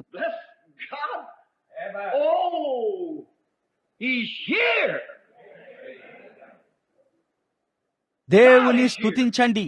ఓ, ఆయన ఇక్కడ ఉన్నాడు. దేవుడు ఇక్కడ ఉన్నాడు. మరియు ఆయన ఇదివరకు చేసిన అదే కార్యమును ఆయన చేస్తున్నాడు. మనము లేఖనముతో పోలుస్తాము. దేవుడు భూమి మీద ఎన్నడూ తనను తాను ఒక గొప్పవానిగా చిత్రీకరించుకోలేదు. కానీ ఆయన ఎల్లప్పుడూ సామాన్యమైన మరియు దీనమైన ప్రజల మధ్యనే నివసించాడు. మరియు అదే కార్యము చేస్తూ ఈ ఉదయమున ఆయన ఇక్కడ ఉన్నాడు. లేఖనము దానిని నిర్ధారించుచున్నది. కెమెరా దానిని రుజువు చేస్తుంది. ఇప్పుడు నేను ఆ చిత్రమును చూపించుటకు గల కారణము నేనక్కడ ఉన్నందుకు కాదు. నేను మీ వలెనే కేవలం కృప ద్వారా రక్షించబడిన ఒక పాపిని. అయితే నేను చెప్పడానికి ప్రయత్నిస్తున్నది ఏమిటంటే అది మనతో ఉన్న ఆయన యొక్క సన్నిధి అయి ఉన్నది. అదే ముఖ్యమైన విషయమై ఉన్నది. సరి, ఆయన నన్ను ఎలీషా యొక్క ఒక అవతారముగా చేసిన ఎడల దానిని నమ్మడానికి మీరు విశ్వాసమును కలిగి లేనట్లయితే అది మీకు ఎన్నడూ ఏ మేలునూ చేయదు. ఆయన తన స్వకీయుల యొద్దకు వచ్చెను. ఆయన స్వకీయులు ఆయనను అంగీకరించలేదు. ఆ కారణము చేతనే ఈనాడు ఇక్కడ పట్టణములో ఏమిటి, నేనిక్కడ ఏదో ఒక పెద్ద భవనములో లేదా దేనిలోనైనా ఒక ఉజ్జీవమును ప్రారంభించవచ్చును. అయితే అనేక మంది దానిని నమ్మునట్లు మీరెన్నడూ చేయలేరు. వారసలు నమ్మరు. వారు నమ్మలేరు. వారి దినము ముగిసినది. సరిగ్గా ఇదే పాఠము ఈ ఉదయమున ఆఫ్రికాలో దాదాపు 10,000 మందిని క్రీస్తుకు కనీసం 10,000 ఆత్మలను ఉత్పత్తి చేసేది. అదే ఇక్కడైతే ఈ ఉదయమున ఒక్క పాపి లేదా అటువంటి ఒకరు ఎవరో ఒక పడిపోయిన వ్యక్తి మాత్రమే కూర్చొని ఉండవచ్చును. వీరిలో చాలా మంది దీనిని అనేక సార్లు విన్నారు. ఎంతగా అంటే వారిక స్పందించడం లేదు. అంతే. అయితే మేము ఏమి చెప్పడానికి ప్రయత్నిస్తున్నామంటే లేఖనముతో సరితూగుతుంది. ఇప్పుడు అనుభవము ఎంత గొప్పగా ఉన్నా లెక్కలేదు. అది లేఖనముతో సరితూగనంత వరకు అది తప్పై ఉన్నది. ఆ ఊరీము తుమ్మీము ప్రవక్త ఎంత మంచివాడైనప్పటికీ అతడు మాట్లాడినప్పుడు ఊరీము తుమ్మీము మీద ఆ వెలుగులు ప్రకాశించని ఎడల అది తప్పై ఉన్నది. ఆ కళ ఎంత చక్కగా అనిపించినప్పటికీ అది ఊరీము తుమ్మీము మీద ప్రకాశించకపోతే అది తప్పై ఉన్నది. ఆ యాజకత్వము ముగిసినప్పుడు దేవుడు తన బైబిల్ గ్రంథమును ముందుకు తెచ్చాడు. పౌలు ఇట్లన్నాడు, పరలోకము నుండి ఒక దూత వచ్చి గలతీ 1:8 మరియు ఇదివరకే మీకు ప్రకటించిన సువార్త గాక మరి యొక్క సువార్తను ప్రకటించిన ఎడల అతడు శాపగ్రస్తుడవునుగాక. పరలోకము నుండి వచ్చిన దూత ప్రకటనకర్త అయిన యోహానుతో ఇట్లన్నాడు, మరది స్వయంగా దేవుడే అయి ఉన్నాడు. ఈ సంగతులను నిర్ధారించుటకు లేక చూపించుటకు యేసు అనే నేను నా దూతను పంపాను. ఆయన ఇట్లన్నాడు, ఎవడైనను దానికి ఒక్క మాటనైనా కలిపిన ఎడల లేదా దాని నుండి ఒక్క మాటనైనా తీసివేసిన ఎడల జీవ గ్రంథములో అతనికి పాలు లేకుండా చేయబడుతుంది. అది ఇదే బైబిల్ గ్రంథము. కావున మనకిక్కడ సంభవిస్తున్న ఈ అనుభవాలు మరియు ఈ కార్యములు అది దేవుని వాక్యము ద్వారా నిర్ధారించబడకపోతే అది తప్పవుతుంది. ఏమి జరుగుతుందో నేను లెక్క చేయను. అది తప్పవుతుంది. కావున అది లేఖనానుసారముగా సంపూర్ణముగా సత్యమై ఉన్నది. ఓ క్రీస్తు యొక్క గొప్ప శరీరములో నేను ఒక అవయవమునై ఉన్నందుకు నేను ఎంతగానో సంతోషిస్తున్నాను. ఇప్పుడు వెళ్దాము. మనము పాఠమునొద్దకు వచ్చుచున్నాము. ఇప్పుడు మనలను ఆవరించి ఉన్నందున అని అతడు ఎక్కడైతే చెప్పాడో మనం అక్కడ ముగించుకున్నాము. కాదు, నన్ను మన్నించండి. అది నేను 12వ అధ్యాయమును ఉటంకించుచున్నాను. నేను దానిని చదువుతూ ఉన్నాను, కానీ నేను దానిని అధ్యయనం చేయలేదు. సహోదరుడు నార్మన్ అక్కడ నా ఇంటిలో బస చేయుచున్నాడు మరియు నేను నిన్ననే వచ్చానని అతనికి తెలుసు. మరియు అక్కడున్న సహోదరులకు నేను ఇప్పుడే లోపలికి వచ్చానని తెలుసు. లేఖనము చదువుకోవడానికి నాకు దొరికిన ఒకే ఒక సమయం ఏదనగా కొద్ది నిమిషాల క్రితం సరిగ్గా ఇక్కడ కూర్చొని ఉన్నప్పుడై ఉన్నది. అది నిజం. దానిని అధ్యయనము చేయను. కేవలం ఆయన కోరినట్లుగానే పరిశుద్ధాత్మను దానిని ఇవ్వడానికి నేను వేచి ఉంటాను. దానిని పొందుకోవలసిన ఆ వ్యక్తి ఎక్కడ ఉన్నాడో ఆయనకు తెలుసు. కాబట్టి నేను చెప్పబోచున్న దేనినైనా నేను నా మనసులో కలిగి ఉంటే అప్పుడు అది తప్పవుతుంది. కానీ నేను కేవలం ఆయనను దానిని చేయనిచ్చినట్లయితే ఆయన దానిని నేరుగా అది చెంది ఉన్న స్థలమునకు తీసుకుని వెళ్తాడు. చూశారా, మీరు ఏమి చెప్పుదుమా అని చింతపడకుడి. ఏలైనగా మాట్లాడేది మీలో నివసించుచున్న మీ తండ్రియే గాని మీరు కాదు. ఆయనే మాట్లాడుతాడు. ఇప్పుడు చివరి అధ్యాయం, మునుపటి అధ్యాయములో మనము దీనిని విన్నాము. అదేమనగా ఇంత గొప్ప రక్షణను మనము నిర్లక్ష్యం చేసిన ఎడల మనము ఎలాగూ తప్పించుకొందుము? అట్టి రక్షణ మొదటిగా ప్రభువైన యేసు చేత మరియు ఆయనతో పాటు ఆయన నుండి వినిన వారి చేత బోధించబడినది. చూపించడానికి యేసు చేసిన కార్యములు సరిగ్గా అవే కార్యములు ఇక్కడ జరుగుచున్నవి. అదే దేవుని దూత, అవే క్రియలు, అదే సాక్ష్యాధారము, అదే విధంగా జరుగుచున్న ప్రతిదీ అదే సువార్త సరిగ్గా వాక్యముతో ఉన్నది. అది ప్రభు చేత బోధించబడి పిదప మనము వినినట్టి ఆయన శిష్యుల ద్వారా ధృవీకరించబడినట్లయితే మరి పౌలు కూడా అదే అయి ఉన్నాడు. ఇంత గొప్ప రక్షణను మనము నిర్లక్ష్యం చేసిన ఎడల మనము ఎలాగూ తప్పించుకొందుము? ఇప్పుడు పౌలు తన హెబ్రీ సమూహముతో దానిని చెప్పుచున్నాడు. ఇప్పుడు ఈనాడు మనమిక్కడ కలిగి ఉన్నట్లు వారు టేపు రికార్డులను కలిగి లేరు. అయితే సరిగ్గా పౌలు బోధించుచుండగానే దానిని రాస్తూ అక్కడ కూర్చుని ఉన్న లేఖకులను వారు కలిగి ఉన్నారు. మరియు ఇక్కడ ఉన్నది సరిగ్గా అదే అయి ఉన్నది. మనము దానిని టేపు రికార్డుల ద్వారా చేస్తున్నాం మరియు ఇది సత్యమని చూపించుటకు చూడండి, ఈ టేపులు ప్రపంచమంతటికి వెళ్తున్నాయి. మన విశ్వాసము వృధా కాలేదు. అది సంపూర్ణముగా పునరుత్థానుడైన యేసుక్రీస్తే. అదే కార్యము. ఇప్పుడు మనము దానిని నిర్లక్ష్యం చేయకూడదు. ఇప్పుడు ఈ రోజు సంఘము నుండి వెళ్లి మరియు ఇట్లు చెప్పకండి, మంచిది, నేను అక్కడికి వెళ్లడాన్ని ఆనందిస్తాను, ఆ పాటలంటే నాకు ఇష్టం, మరియు ఆ చిన్న పాత సంఘము వద్దనున్న ప్రజలు స్నేహపూర్వకంగా ఉంటారు. దానిని చేయకండి. సహోదరుడా, మీ హృదయాన్ని మండనీయండి. ఇట్లు చెప్పండి, ఇదిగో దీని విషయమై నేను ఏదో ఒకటి చేయవలసి ఉన్నాను. నేను బయటికి వెళ్లి మరియు ఎవరినైనా రక్షించబడినట్లు చేయగలనో లేదో చూడవలసి ఉన్నాను. మరియు దేవునికి స్తుతి కలుగునుగాక. నీవు పశ్చాత్తాపపడని ఎడల నీవు నశించిపోతావు అని చెప్తూ వెళ్ళకండి. వద్దు, దానిని మృదువుగా చెప్పండి. పాము వలె వివేకులను, పావురము వలె నిష్కపటులనై ఉండండి. చూడండి, ఆ విధానంలో వెళ్ళవలసి ఉన్నాము. ఒక వ్యక్తిని సమీపించేటప్పుడు ఒకవేళ అతడు కోళ్లను పెంచుచున్న ఎడల అతనితో కాసేపు కోళ్ల గురించి మాట్లాడండి. చూశారా? మరియు పిదప జరిగే మొదటి విషయం మీకు తెలుసా? మీరు ప్రభువు గురించి మాట్లాడుతుంటారు. అతడు ఒక రైతైతే అతని పొలం గురించి మాట్లాడండి. అతడు మోటారు వాహనాలను అమ్ముతున్నట్లయితే కొద్దిసేపు అతడి వాహనాల గురించి మాట్లాడండి. నీ వద్ద ఎటువంటి మంచి కార్లు ఉన్నాయని మరియు ఆ విధంగా మాట్లాడండి. చూశారా? మీరు ఆత్మను పట్టుకునే వరకు అతడి అంతరాత్మ గురించి మాట్లాడటకు ఇదే సమయం అని తండ్రి చెప్పే వరకు అట్లు చేయండి. మీరు అసలు విషయం మాట్లాడవచ్చును. చూడండి, అది ఒక చక్కని వాహనమైనది. మీకు తెలుసు కదా, ఈనాడు రవాణా గొప్పగా మారిపోయినది. ఓ, దేశములు ఏ విధంగా దగ్గరకు తీసుకురాబడినవి కదా, మరియు మన దేశములలోని పట్టణములు దగ్గరగా తీసుకురాబడినవి. స్నేహితులు మరియు తల్లులు ఒకరినొకరు సందర్శించుకోవచ్చు. మీకు తెలుసు కదా, నీవు అమ్ముతున్నటువంటి వాహనాలను కలిగి ఉండటం ఒక అద్భుతమైన విషయం. అవునయ్యా, అది ఖచ్చితంగా అద్భుతమైనదే. మీకు తెలుసా, అతడు తన చుట్టను లేదా అదేదైతే అది దానిని మెల్లగా పీలుస్తూ ఉంటాడు. అవునవి అవి మంచి కారులే. ఆ పాత కాలపు వారు అలాంటి ఒక దానిని చూసినట్లయితే వారు ఏమనుకుంటారో నీవెప్పుడైనా ఆలోచించావా? మీకు తెలుసా, కేవలం ఆ విధంగా మాట్లాడుతూ ఉండండి. కొద్దిసేపటి తర్వాత ఇట్లనండి, అవును అవును నిశ్చయముగా. నీకు తెలుసా, అది చేసే మరొక కార్యం ఏమిటంటే మేము కలిగి ఉంటున్న ఉజ్జీవముల వంటి వాటిలో అది తీసుకొని వస్తుంది. ఒక ఉజ్జీవము కొరకు ప్రజలు త్వరగా దేశమును దాటి రాగలరు. చూడండి, మీకు తెలుసా, మీరు ఆ సమయమంతా మార్గమును తెరుచుచున్నారు. ఆ సంభాషణలో ఏదైనా అడ్డుకుంటున్నట్లు మీరు అనుభూతి చెందిన ఎడల సరిగ్గా అక్కడే ఆగి ఇటువైపుగా వెళ్ళిపోండి. ఫినిక్స్ లో ఒక వైద్యుడు చెప్పినట్లే అది ఉన్నది. ఇట్లన్నాడు, ప్రభువా, నా నోటిని మంచి మాటలతో నింపుము, మరియు పిదప నేను తగినంత మాట్లాడిన తర్వాత నన్ను తట్టుము. మీరు చూశారా? అవును, నేను తగినంత మాట్లాడిన తర్వాత నన్ను తట్టుము. ఇప్పుడు గమనించండి, మనము 15వ అధ్యాయము లేదా 3వ అధ్యాయములోని 15వ వచనము నుండి ప్రారంభించబోచున్నాము. ఇప్పుడు జాగ్రత్తగా వినండి. ఇట్లు చెప్పబడెను గనక నేడు మీరాయన స్వరమును వినిన ఎడల కోపము పుట్టించినప్పటి వలె మీ హృదయములను కఠినపరచుకొనకుడి. ఇప్పుడు పౌలు ఇక్కడ మాట్లాడుటను గమనించండి. ఇప్పుడు అది ఇట్లు చెప్పబడినది, ఈ రోజు చాలా కాలం తర్వాత అనే దానిలోనికి మనం కొద్దిసేపటి తర్వాత వెళ్ళబోచున్నాం.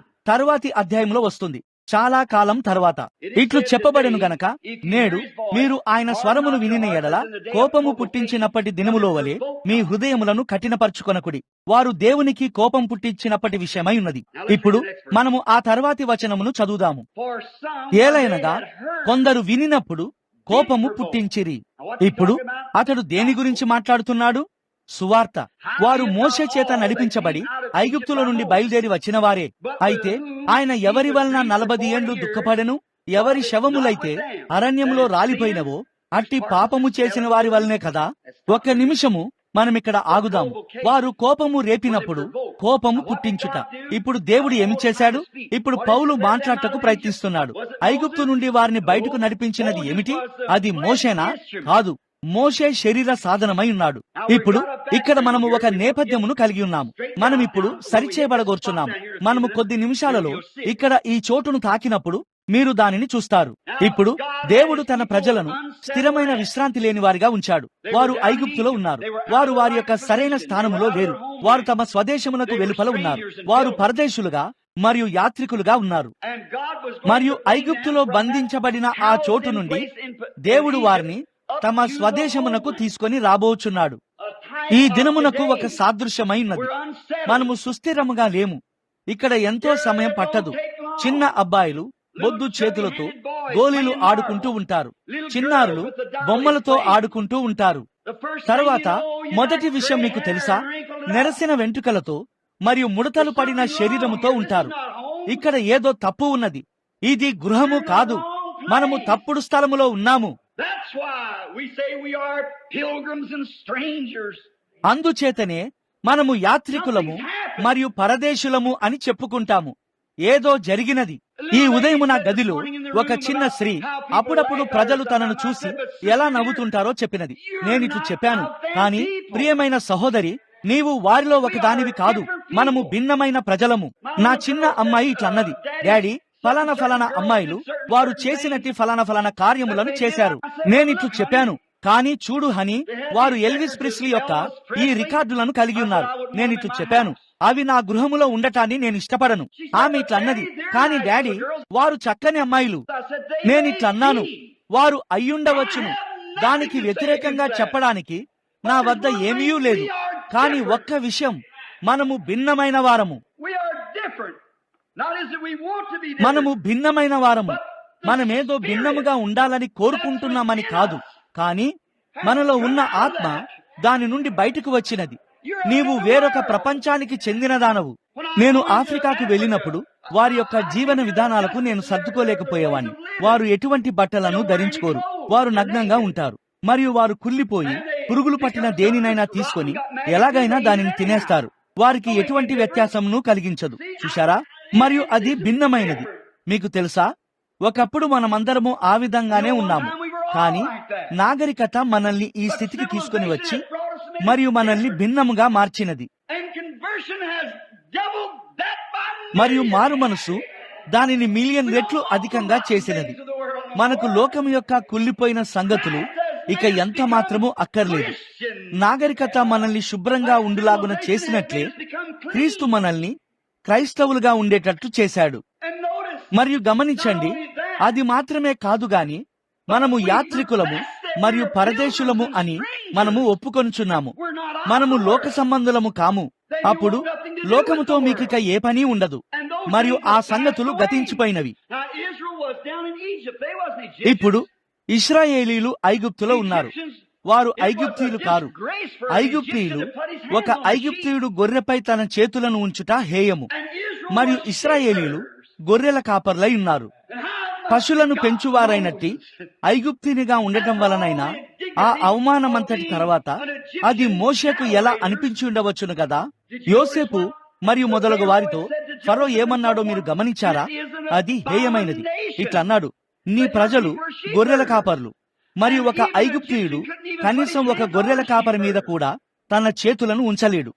అతడు ఒక భిన్నమైన ప్రజ అయి ఉన్నాడు. మరియు ఈనాడు అతడు తిరిగి జన్మించినప్పుడు ఒక క్రైస్తవుని విషయం ఆ విధంగానే ఉన్నది. ప్రజలు మద్యం త్రాగుతూ అసహ్యమైన జోకులు చెప్పుకుంటూ మరియు స్త్రీలు దిగంబరిగా ఉన్న చోట సహవాసం చేయడం అతనికి అపవిత్రము. మరియు అది అపవిత్రత అయి ఉన్నది. ఓ ప్రభు స్తుతింపబడుగాక. మనమిక్కడ యాత్రికులమై ఉన్నాము. మనమిక్కడ పరదేశులమై ఉన్నాము. ఆత్మ మార్పు చెంది ఉన్నది. మరియు ఎక్కడైతే స్త్రీలు పొట్టి దుస్తులు ధరించరో అట్టి ఒక పట్టణము కొరకు మనం ఎదురు చూస్తున్నాము. ఎక్కడైతే మద్యపానశాలలు ఉండవో అట్టి పట్టణము కొరకు మనం ఎదురు చూస్తున్నాము. నీతి నివసించునట్టి ఒక పట్టణము కొరకు మనం ఎదురు చూస్తున్నాము. కావున మనము యాత్రికులమై ఉన్నాము. కావున దేవుడు ఒక పెద్ద అగ్ని కుప్పలో ఒక వలయము వలె క్రిందకు దిగివచ్చాడు. ఒక పొదలోనికి దిగివచ్చి మరియు మొదటిగా తనను తాను మోషేకు బయలుపరుచుకున్నాడు. మొన్నటి రాత్రి మనం ఆ పాఠమును ఎలా కలిగి ఉన్నామో మీకు తెలుసు కదా. యేసు ఇక్కడ భూమి మీద ఉన్నప్పుడు ఆయన ఇట్లనడాన్ని చూశాము. మంచిది, మోషే పుట్టక ముందే నేను ఉన్నాను.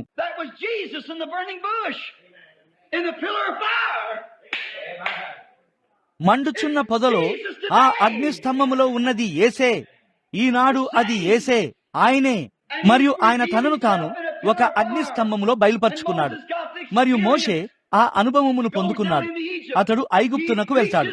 అతడు సువార్తను, ఆ మంచి వార్తను ప్రకటిస్తాడు. మరియు సూచనలు మరియు మహత్కార్యములు అతడిని వెంబడించాయి. మీకది అర్థమైందా? ఈనాడు అదే విషయం. అంతేకాదు కాని ఆ హెబ్రీలు బయటకు వచ్చినప్పుడు, వెలుగులో నడిచినప్పుడు వారు అదే అగ్నిస్తంభము చేత నడిపించబడ్డారు. మరియు బైబిల్ గ్రంథం ఇట్లు చెప్పినది, దేవుని శోధింపవద్దు. దీనిని గమనించండి. నన్ను దీనిని చదవనివ్వండి. ఇట్లు చెప్పబడెను గనక నేడు మీరు ఆయన స్వరమును వినిన ఎడల కోపము పుట్టించినప్పటి వలె ఆయన స్వరము మీ హృదయముతో మాట్లాడుచుండగా మీ హృదయమును కఠినపరచుకొనకుడి. వారు ఆయనకు కోపము రేపినప్పటి విషయమై ఉన్నది. వినండి. ఏలయనగా కొందరు వినినప్పుడు కోపము పుట్టించిరి. ఇశ్రాయేలీలు వారి యొక్క అవిశ్వాసము చేత దేవునికి కోపం పుట్టించారని ఎంతమందికి తెలుసు? వారు గొనిగి సనిగారు. దేవుడు నేరుగా అక్కడికి నడిచి వెళ్ళాడు. మరియు మొదటి విషయం ఏమిటంటే వారు సమస్యలో పడ్డారు. ఇదిగో ఈ అగ్నిస్తంభము వారి పైన ఉన్నది. వారందరూ దానిని చూశారో లేదో నాకు తెలియదు. అయితే మోషే మాత్రం దానిని చూశాడు మరియు అది వారికి పైన ఉన్నది. మరియు వారు దానిని గమనించారు. మరియు వారు వచ్చినప్పుడు వారు దానిని చూడలేదని అనుకున్న ఎడల వారు చూశారో లేదో నాకు తెలియదు. అది వారికి ముందుగా వెళ్ళినది. అది అక్కడున్నదని బైబిల్ గ్రంథం చెప్పినది. అది ఇట్లు చెప్పినది, ఆ నక్షత్రము జ్ఞానులకు ముందుగా వెళ్ళినది. జ్ఞానులు తప్ప మరెవరూ దానిని చూడలేదు. అది ప్రతి పరిశీలనశాల మీదుగా వెళ్ళినది. వారు నక్షత్రముల ప్రకారము కాలములు పాటించేవారు. జ్ఞానులు తప్ప మరెవరూ దానిని చూడలేదు. అది వారు మాత్రమే చూచుటకై ఉన్నది. మరియు ఆ జ్ఞానుల కొరకే ఆ నక్షత్రము పంపబడినది. మరియు అగ్నిస్తంభము మోషే యొద్దకు పంపబడినది. మరియు మోషే ఇశ్రాయేలీల యొద్దకు పంపబడ్డాడు. మరియు వారు మోషేను వెంబడించవలసి ఉన్నారు. వారు మోషేను చూడగలిగారు. మరియు మోషే ఆ వెలుగును చూశాడు. వారక్కడికి వెళ్లారు. అప్పుడు వారు వెళ్ళుచున్నారు. మరియు వారు బయటకు వెళ్ళగా వారు ఎర్ర సముద్రమునొద్దకు వచ్చారు. మరియు ఆ పాత ఐగుప్తు దేశములో ఉన్నప్పుడే ఆ మహత్కార్యముల యొక్క సూచనలన్నిటినీ మరియు అటువంటి కార్యములు జరగడాన్ని వారు చూశారు. కానీ వారి ప్రయాణంలో వారక్కడికి వెళ్ళినప్పుడు కేవలం అప్పుడే మార్పు చెంది మరియు బయటకు తీసుకొని రాబడ్డారు. అప్పుడు మొదటి విషయం మీకు తెలుసా? వారు సమస్యలో పడ్డారు. దేవుడు మిమ్మల్ని ఇబ్బందులలోనికి తీసుకురావడానికి ఇష్టపడతాడు. ఇబ్బందిని తీసుకుని వచ్చి మరియు దాని విషయమై మీరేమి చేస్తారో చూడడానికి ఆయన ఇష్టపడతాడు. కావున ఆయన ఎర్ర సముద్రమును ఆపివేశాడు. మరియు మొదటి విషయం ఏమిటో మీకు తెలుసా? వారిని నేరుగా ఈ స్థలములోనికి నడిపించాడు. పిదప ఫరోను వారి వెనక పంపించాడు. దేవుడు దానిని చేయడానికి ఎలా ఇష్టపడతాడో చూశారా? ఆయన తన శక్తిని మరియు ప్రేమను ప్రదర్శించుటకు ఇష్టపడతాడు. ఆయన దేవుడై ఉన్నాడు మరియు ఆయన ఎవరో మీకు చూపించుటకు ఆయన ఇష్టపడతాడు. ఆమేన్. మరియు దానిలో సమస్య ఏమిటంటే ఈనాడు ప్రజలు ఇట్లంటారు, ఆ దినములు గతించిపోయినవి. లేదు, అటువంటి విషయాలు మీకు బోధించబడుచున్నప్పుడు దేవుడు తనను తాను ఎలా కనబరుచుకోగలడు? అయితే దేవుడు తనను తాను ప్రత్యక్షపరచుకొనుటకు ఇష్టపడతాడు. వెలుగులో నడుస్తూ ఇశ్రాయేలీలు వెళ్తున్నారు. మోషే వారికి ముందుగా వెళ్తున్నాడు. వారక్కడున్నారు. రండి, ఇదే మార్గము. దేవుడు పిలుచుచున్నాడు. మనము బయటికి వెళ్తున్నాము. మనము వాగ్దాన దేశమునకు వెళ్తున్నాము. హల్లెలూయా. మీకు తెలుసా, ఇక్కడ వారందరూ కేకలు వేస్తూ గంతులేస్తూ మంచి సమయాన్ని కలిగి ఉంటున్నారు. మరియు మొదటి విషయం ఏమిటంటే వారు వెనకకు చూసి మరియు ఇట్లన్నారు, ఆ ధూళి ఏమిటి? వారిలో ఒకరు ఒక కొండపైకి ఎక్కి ఇట్లన్నాడు, అయ్యో అయ్యో, అది ఫరో యొక్క సైన్యము. దేవుడు ఇట్లన్నాడు, దేని గురించి మీరు అంతగా భయపడుతున్నారు? నేనక్కడ దిగువన చేసిన దానిని మీరు నమ్మలేదా? దేని గురించి మీరు అంతగా చింతిస్తున్నారు? మీరు ఎందుకని నాకు కోపం పుట్టించుచున్నారు? వారక్కడికి వెళ్ళినప్పుడు మోషే బయటకు వెళ్లి మరియు దేవునికి విజ్ఞాపన చేశాడు. దేవుడు ఎర్ర సముద్రమును తెరిచాడు మరియు వారు దానిని దాటి వెళ్లారు. శత్రువును లోపల మూసివేశాడు. దేవుడు దానిని చేసే విధానము అదే అయి ఉన్నది. భయపడకండి, ఉబ్బి తబ్బిబ్బవకండి, కలవరపడకండి. మీరు దేవునికి కోపము రేపుతారు. పిదప ఆయన ఏమి చేశాడు? చూడటానికి ఇట్లున్నది. మంచిది, మనం ఒక పెద్ద పరీక్షను పొందుకున్నాము. దేవునికి స్తోత్రం. మనము దానిని అధిగమించాము. మనకిక మీదట ఏమీ రావు. మనము వాగ్దాన దేశమునకు మార్గములో ఉన్నాము. మరియు ఆయన నేరుగా నీరు లేని ఎడారిలోనికి వారిని నడిపించాడు. మీరు ఊహించగలరా? దేవుడు ఆయన యొక్క శుద్ధి చేయబడిన పరిశుద్ధ ప్రజలను వారిని నేరుగా ఈ ఉచ్చులోనికి నడిపించాడు. పిదప ఆ ఉచ్చులో నుండి వారిని బయటికి తెచ్చి మరియు నేరుగా నీరు లేని ఈ చోటికి వారిని నడిపించాడు. నీళ్లున్న ఏదైనా మార్గములోనికి ఆయన వారిని తీసుకుని వెళ్ళగలిగి ఉండగా అట్లు చేశాడు. అంతెందుకు, ఆయన కోరినట్లయితే దారి పొడవునా ఆయన ఒక నదిని తయారు చేయగలడు. ఆయన కోరినట్లయితే ఆయన ప్రతి కొండను పగలగొట్టి గాలిలో 50 అడుగుల ఎత్తునకు నీళ్లు చిందించే ఆనందముగా మార్చగలడు. నిశ్చయముగా ఆయన చేయగలడు. కానీ ఆయన దానిని చేసినట్లయితే అది చాలా తేలికైపోతుంది. దానిని నేను ఇష్టపడుతున్నాను. ప్రభువు నామము స్తుతింపబడునుగాక. సహోదరుడా బ్రెన్హామ్, ఇది జరగడానికి దేవుడు ఎందుకు అనుమతించాడు? దేవుడు దానిని చేస్తున్నాడు. ఆయనను చేయనివ్వండి. కేవలం కొనసాగిపోండి. అది దేవుని పనై ఉన్నది. నీతిమంతుల అడుగుజాడలు యెహోవా చేతనే స్థిరపరచబడును. అవునయ్యా, అది ఎటువంటి వ్యత్యాసమును కలిగిస్తుంది? బ్రెన్హామ్ సహోదరుడా, నా డబ్బంతయు పోయినది. మంచిది, ఎలాగైనా దేవుని స్తుతించుము. నేను దీనిని చేశాను మరియు ఇది సంభవించినది. తుఫానులో నా ఇల్లు కొట్టుకొని పోయినది, అయినా గాని దేవుని స్తుతించుము. ప్రభువు ఇచ్చెను, ప్రభువు తీసుకొని పోయెను, ప్రభువు నామమునకే స్తుతి కలుగును గాక. కేవలం నడుస్తూనే ఉండండి. అదంతా దేవుని యొక్క మహిమ అయి ఉన్నది. దేవుడు తానేమి చేయుచున్నాడో ఎరిగి ఉన్నాడు.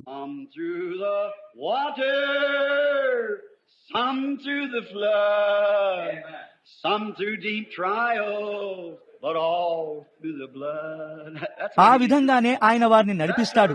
అది వాస్తవం. ఓ మాయ్, నేను కేవలం ఆగిపోయి కేకల వేగలను అన్నట్లుగా నాకు అనిపించుచున్నది. ఆయన యొక్క ప్రియమైన పిల్లలను ఆయన ఆ విధంగానే నడిపిస్తాడు. ఓ, మీరు అనుభూతి చెందగలుగుతున్నారా? ఇప్పుడు నేను ఒక మనస్తత్వవేత్తను కాను, కానీ ఆ ప్రియమైన ఆత్మ ఇప్పుడు భవనమును తడిపివేయడాన్ని మీరు అనుభూతి చెందగలుగుతున్నారా? ఇప్పుడే మన కన్నులు తెరుచుకొని మరియు ఈ గోడల ప్రక్కగా ఈ నడవలలో పైన మరియు క్రింద ఏమి నిలబడి ఉన్నదో చూసిన ఎడల ఏమవుతుంది? వృద్ధ ఎలీషా ఒక ఉదయమున ఆ అబ్బాయి ఎంతగానో గుడ్డివాడై ఉండగా అతడిట్లన్నాడు, అక్కడున్న సిరియన్లను చూడు. ఇతడిట్లన్నాడు, కానీ మనతో ఇంకా ఎక్కువ మంది ఉన్నారు. అతడిట్లన్నాడు, నాకెవ్వరూ కనబడటం లేదు. ఇతడిట్లన్నాడు, ప్రభువా, ఆ అబ్బాయి కన్నులు తెరువుము. అతడు ఆ వృద్ధ ప్రవక్త చుట్టూ చూశాడు. ఆ చుట్టూ అంతా పర్వతములు మండుచున్నవి మరియు అగ్ని గుర్రాలు మరియు అగ్ని రథములు ఉన్నవి. అప్పుడు అతడు ఒప్పించబడ్డాడు. ఇతడిట్లన్నాడు, మనము బయటకు వెళ్లి మరియు వారిని గుడ్డితనముతో మొత్తుదాము. వారెప్పుడూ కలిగి ఉన్నట్లుగానే వారి యొక్క చూపును సంపూర్ణంగా కలిగి ఉన్నారు, కానీ వారు అతడి పట్ల గుడ్డివారయ్యారు. అతడిట్లడిగాడు, మీరందరూ ఏలియాను వెతుకుచున్నారా? ఇట్లు చెప్పారు. అవును, రండి, అతడెక్కడున్నాడో నేను మీకు చూపిస్తాను అని అతడన్నాడు. మరియు వారిని నడిపించుచున్నది అతడే, కానీ వారు దానిని ఎరుగకయున్నారు. ఈనాడు అది ఆ విధంగానే ఉన్నది. క్రీస్తు ఇక్కడ ఉన్నాడు. ఆయన ఎల్లప్పుడూ చేసిన అవే కార్యములను చేస్తూ పరిశుద్ధాత్మ ఇక్కడ ఉన్నాడు. మరియు లోకము దాని పట్ల గుడ్డితనము కలిగి ఉన్నది. వారు దానిని ఎరుగకయున్నారు. ఓ, దాని గురించి నాకు తెలియదు. నా సంఘ కాపరి, ఓ దయనీయమైన దుర్బలమైన ప్రజలారా, నా భావమును గ్రహిస్తున్నారా? వారు దాని పట్ల గుడ్డివారిగా ఉన్నారు. వారికి అది తెలియదు. దేవుడు నడిపించుచున్నాడు. ఇప్పుడు వారు పాపపు అరణ్యము గుండా వచ్చారు. అక్కడ ఎటువంటి నీరు లేదు. దేవుడు దానంతటినీ సమకూర్చాడు. ఓ, మరియు వారు ఒక నీటి కుంటను కనుగొన్నారు. వారిట్లన్నారు, ఇదే. మరియు వారు దానిని కనీసం రుచి చూడలేకపోయారు. ఓ, అది భయంకరముగా ఉన్నది. అది 100% సల్ఫర్ కంటే హీనముగా ఉన్నది. చూడండి, మీకు తెలుసా, సరిగ్గా కుళ్ళిపోయిన గుడ్ల వలె ఉన్నది. ఓ మాయ్, అది భయంకరముగా ఉన్నది. అది విషమై ఉన్నది. ఇప్పుడు పాపపు అరణ్యము అని పిలువబడుచున్నది. అనేక తాటి చెట్లు అక్కడ పెరుగుతాయి మరియు అది ఆ తాటి చెట్లు పెరిగినట్టి ఊటయ్యి ఉన్నది. అప్పుడు మోషే ఇట్లన్నాడు, వద్దు. దేవుడు ఇట్లన్నాడు, వారెందుకట్లు చేస్తారు? వారెందుకట్లు చేస్తున్నారు? వారెందుకని నాకు కోపం పుట్టిస్తున్నారు? సరి, నేను ఆ వెనుక దానిని చేసినట్లయితే ఈ పరిస్థితి విషయములో నేను ఏదైనా చేయలేనా? ఆయన మిమ్మల్ని ఒక రోగము బారి నుండి విడిపించినట్లయితే ఆయన మరొక దాని నుండి మిమ్మల్ని విడిపించలేడా? ఆయన ఒక సమస్య నుండి మిమ్మల్ని విడిపిస్తే ఆయన మరొక దాని నుండి మిమ్మల్ని విడిపించలేడా? దేవునికి స్తుతి కలుగునుగాక. ఆయన నన్ను పాపము నుండి బయటకు లాగితే ఆయన నన్ను సమాధి నుండి కూడా బయటకు తీయగలడు. ఆయన దేవుడై ఉన్నాడు. అది ఏమి వ్యత్యాసమును కలిగిస్తుంది? కేవలం ముందుకు కొనసాగిపోండి. మీ దృష్టిని ఆయనపై ఉంచండి. ఇట్లన్నాడు, నేను వెనుక ఎర్ర సముద్రమును మూసివేసి మరియు ఆ ఐగుప్తీయులను ముంచివేసినట్లయితే ఈ నీటి విషయమై నేను ఏదైనా చేయలేనా? దేని గురించి మీరు నాకు కోపము రేపుతున్నారు? ఓ, మీ అవిశ్వాసము చేత మీరు నాకు కోపము రేపుతున్నారు. ఇప్పుడు ఇక్కడ పాపము అనే పదము వాడబడినది. కోపము రేపినారు. వారు దానిని చేయుటకు కారణమేదనగా వారు అవిశ్వాసము ఉంచడమే. ఇప్పుడు వారెన్నడూ బయటికి వెళ్లి మరియు జూదమాడలేదు మరియు అటువంటి కార్యములు చేయలేదు. వారెన్నడూ వేరొకరి భార్యతో వెళ్ళలేదు మరియు బయటికి వెళ్లి అబద్ధాలు చెప్పలేదు. వారు చేస్తున్నది అది కాదు. కానీ మొదట అసలు పాపమనగా అది కాదు. వ్యభిచారములో జీవించుట పాపము కాదు. ధూమపానం, పొగాకు నమలడం, మద్యపానం, జూదమాడటం, శపించడం, బూతులు మాట్లాడటం మరియు మొదలగునవి అవి పాపము కాదు. అవి అవిశ్వాసం యొక్క గుణలక్షణములై ఉన్నవి. మీరొక అవిశ్వాసి గనక మీరు వాటిని చేస్తారు. మీరొక విశ్వాసి అయితే మీరు వాటిని చేయరు. ఆ కారణము చేతనే యేసు ఇట్లన్నాడు, నా మాటలు విని నన్ను పంపిన వాని యందు విశ్వాసముంచువాడు నిత్య జీవము గలవాడు. తాను విశ్వాసము ఉంచుతున్నానని చెప్పేవాడు కాదు, కానీ నిజంగా విశ్వాసముంచేవాడు. అది విషయం. అది మీ యొక్క ప్రారంభ సాక్ష్యమంతటిని తీసివేస్తుంది. చూశారా? ఇప్పుడు అక్కడే మీరున్నారు. నా మాటలు విని కేకలు వేయువాడు కాదు. నా మాటలు విని భాషలతో మాట్లాడేవాడు కాదు. నా మాటలు విని తన చేతిలో లేదా ముఖములో రక్తము కలిగి ఉన్నవాడు లేదా ఇంకేదో కాదు.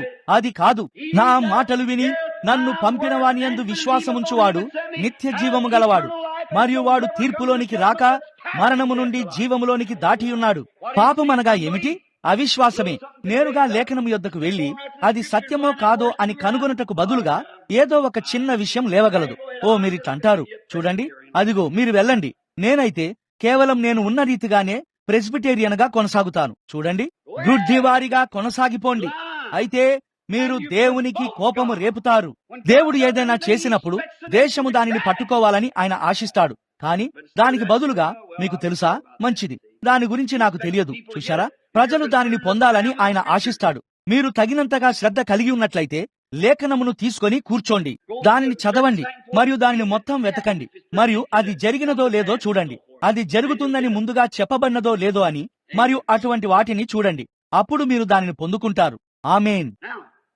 ఇప్పుడు గమనించండి, ఇట్లు ఈ దినమున మీరు ఆయన స్వరమును వినిన ఎడల కోపము పుట్టించినప్పటి వలె మీ హృదయమును కఠినపరచుకొనకుడి. దేవునికి వారి వలన కోపము రేగినప్పటి విషయమై ఉన్నది. మీరు చూడండి, ఏలైనగా కొందరు వారు మోషే బోధించిన సువార్త వినినప్పుడు కోపము రేపారు. వారు మోషే చేత నడిపించబడి ఐగుప్తులో నుండి బయలుదేరి వచ్చిన వారే. బయటకు వచ్చిన ఆ అసలైన గుంపులో నుండి ఎంతమంది రక్షించబడ్డారో ఎంతమందికి తెలుసు? ఎంతమంది? 2. అది సరియే. వారి పేర్లు ఎంతమందికి తెలుసు? అది నిజము. 20 లక్షల మందిలో నుండి కేవలం కాలేబు మరియు యెహోషువ 2 మాత్రమే. దీనిని వినండి. అయితే ఆయన, ఇప్పుడు 17వ వచనం, అయితే అవిశ్వాసము కారణంగా ఎవరి వలన 40 ఏండ్లు ఆయన దుఃఖపడెను. పాపము చేసిన వారు అనగా అవిశ్వాసముంచిన వారి వల్లనే కదా. నిఘంటువును తీసుకొని పాపము అంటే ఏమిటో కనుగొనండి. బైబిలు నిఘంటువును తీసుకోండి. అది అవిశ్వాసమై ఉన్నది. అవిశ్వాసమే పాపము. విశ్వసింపని వానికి ఇంతకు మునిపే తీర్పు తీర్చబడెను. పరిశుద్ధ యోహాను 4 చూడండి, ఇంతకు మునిపే తీర్పు తీర్చబడెను. ఎవరి శవములు అరణ్యములో రాలిపోయెను మరియు తన విశ్రాంతిలో ప్రవేశింపరని ఆయన ఎవరిని గూర్చి ప్రమాణము చేసెను? మీ అవిశ్వాసమే. ఓ, నేనెన్నడూ నా అధ్యాయమునకు రాలేను. అయితే చూడండి, ఈనాడు ఈ దేశముతో సమస్య అదే. సూచనలు మరియు అద్భుతాలు ఈ దేశము గుండా జరిగినవి. వారు ఏమి చేస్తారు? స్థిరముగా వారు దానిని త్రోసిపుచ్చారు.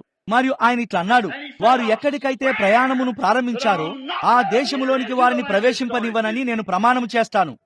ఈనాడు ఈ పెద్ద సంఘములతో సమస్య ఏమిటి? వారి అవిశ్వాసము దేవునికి కోపము రేపినది. హల్లెలూయా. ఆయన ఈ రాళ్ల వలన అబ్రహామునకు పిల్లలను పుట్టించగల సమర్థుడు. ఆయన వారికి సువార్తను ఇవ్వడానికి ప్రయత్నించాడు మరియు వారు వారి హృదయాలను కఠినపరుచుకున్నారు. వారు తమను తాము మత సంబంధమైన సంస్థలుగా చేసుకొని మరియు వారు చిన్న చిన్న సంఘ శాఖలను ఏర్పరచుకున్నారు మరియు మేము దీనిని తప్ప మరి దేనిని నమ్మము అనుకున్నారు. మరియు దేవుడు లోపలికి వెళ్ళలేకపోయాడు. ఈ రోజున వారు ఎక్కడున్నారు? ఒక ప్రక్కకు కూర్చొని ఉన్నారు.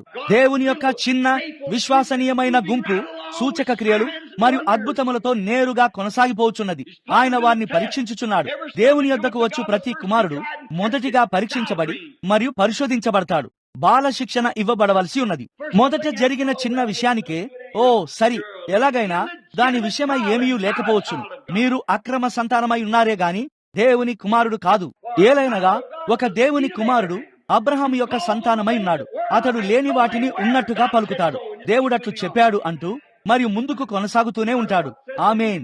ఎవరేమి చెప్పినప్పటికీ లేదా ఏది భిన్నముగా ఉన్నప్పటికీ ఎలాగైనా వారు కొనసాగుతూనే ఉంటారు. దేవుడు అట్లు చెప్పాడు. అది ఎంత విరుద్ధంగా ఉన్నప్పటికీ అతడు ఆ బిడ్డ కొరకు 25 సంవత్సరాలు ఎదురు చూశాడు.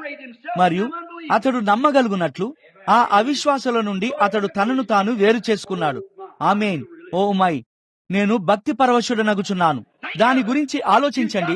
లోకం యొక్క ఆ సిద్ధాంతము నుండి మిమ్మల్ని మీరు వేరు చేసుకోవలసి ఉన్నది. ఆ అద్భుతాలు జరిగే ఆ దినములు గతించిపోయినవి. అటువంటిదేదీ లేదు. అది మూఢభక్తి అయినది. మిమ్మల్ని మీరు వేరు చేసుకోండి. బైబిలు ఇట్లు చెప్పినది, వారి మధ్య నుండి బయటికి వచ్చి మిమ్మల్ని మీరు వేరు చేసుకోండి మరియు నేను మిమ్మల్ని స్వీకరించదను అని ప్రభువు చెప్పుచున్నాడు. ఎంత అద్భుతము! మిమ్మల్ని మీరు వేరు చేసుకున్న తర్వాత నేను మిమ్మల్ని స్వీకరిస్తాను. మీరు నా పిల్లలయుందురు. నేను మీ దేవుడనై ఉంటాను. మిమ్మల్ని మీరు వేరు చేసుకోండి. మీరు అవిశ్వాసులతో జోడుగా ఉండకండి. అది నిజము. వివాహము కానున్న ఒక యవనస్తుడు ఒక అవిశ్వాసి అయిన అమ్మాయిని వివాహం చేసుకొనుట, లేదా అవిశ్వాసి అయిన ఒక అబ్బాయిని ఒక యవనస్త్రాలు వివాహం చేసుకొనుట, మీరు దానిని చేయకండి. అతడెంత ముద్దుగా ఉన్నాడో మరియు లేదా ఆమె ఎంత ముద్దుగా ఉన్నదో మరియు ఆమె ఎటువంటి పెద్ద కళ్లను కలిగి ఉన్నదో నేను లెక్క చేయను. కొద్ది దినములలో అవన్నీ వాడిపోతాయి. కాని సహోదరుడా, నీ అంతరాత్మ నిత్యము జీవించబోచున్నది.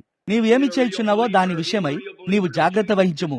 ఆమె ఒక నిజమైన విశ్వాసి కాని ఎడల, లేదా అతడొక నిజమైన విశ్వాసి కాని ఎడల, ఆ విధంగా నీవు జోడుగా ఉండకు.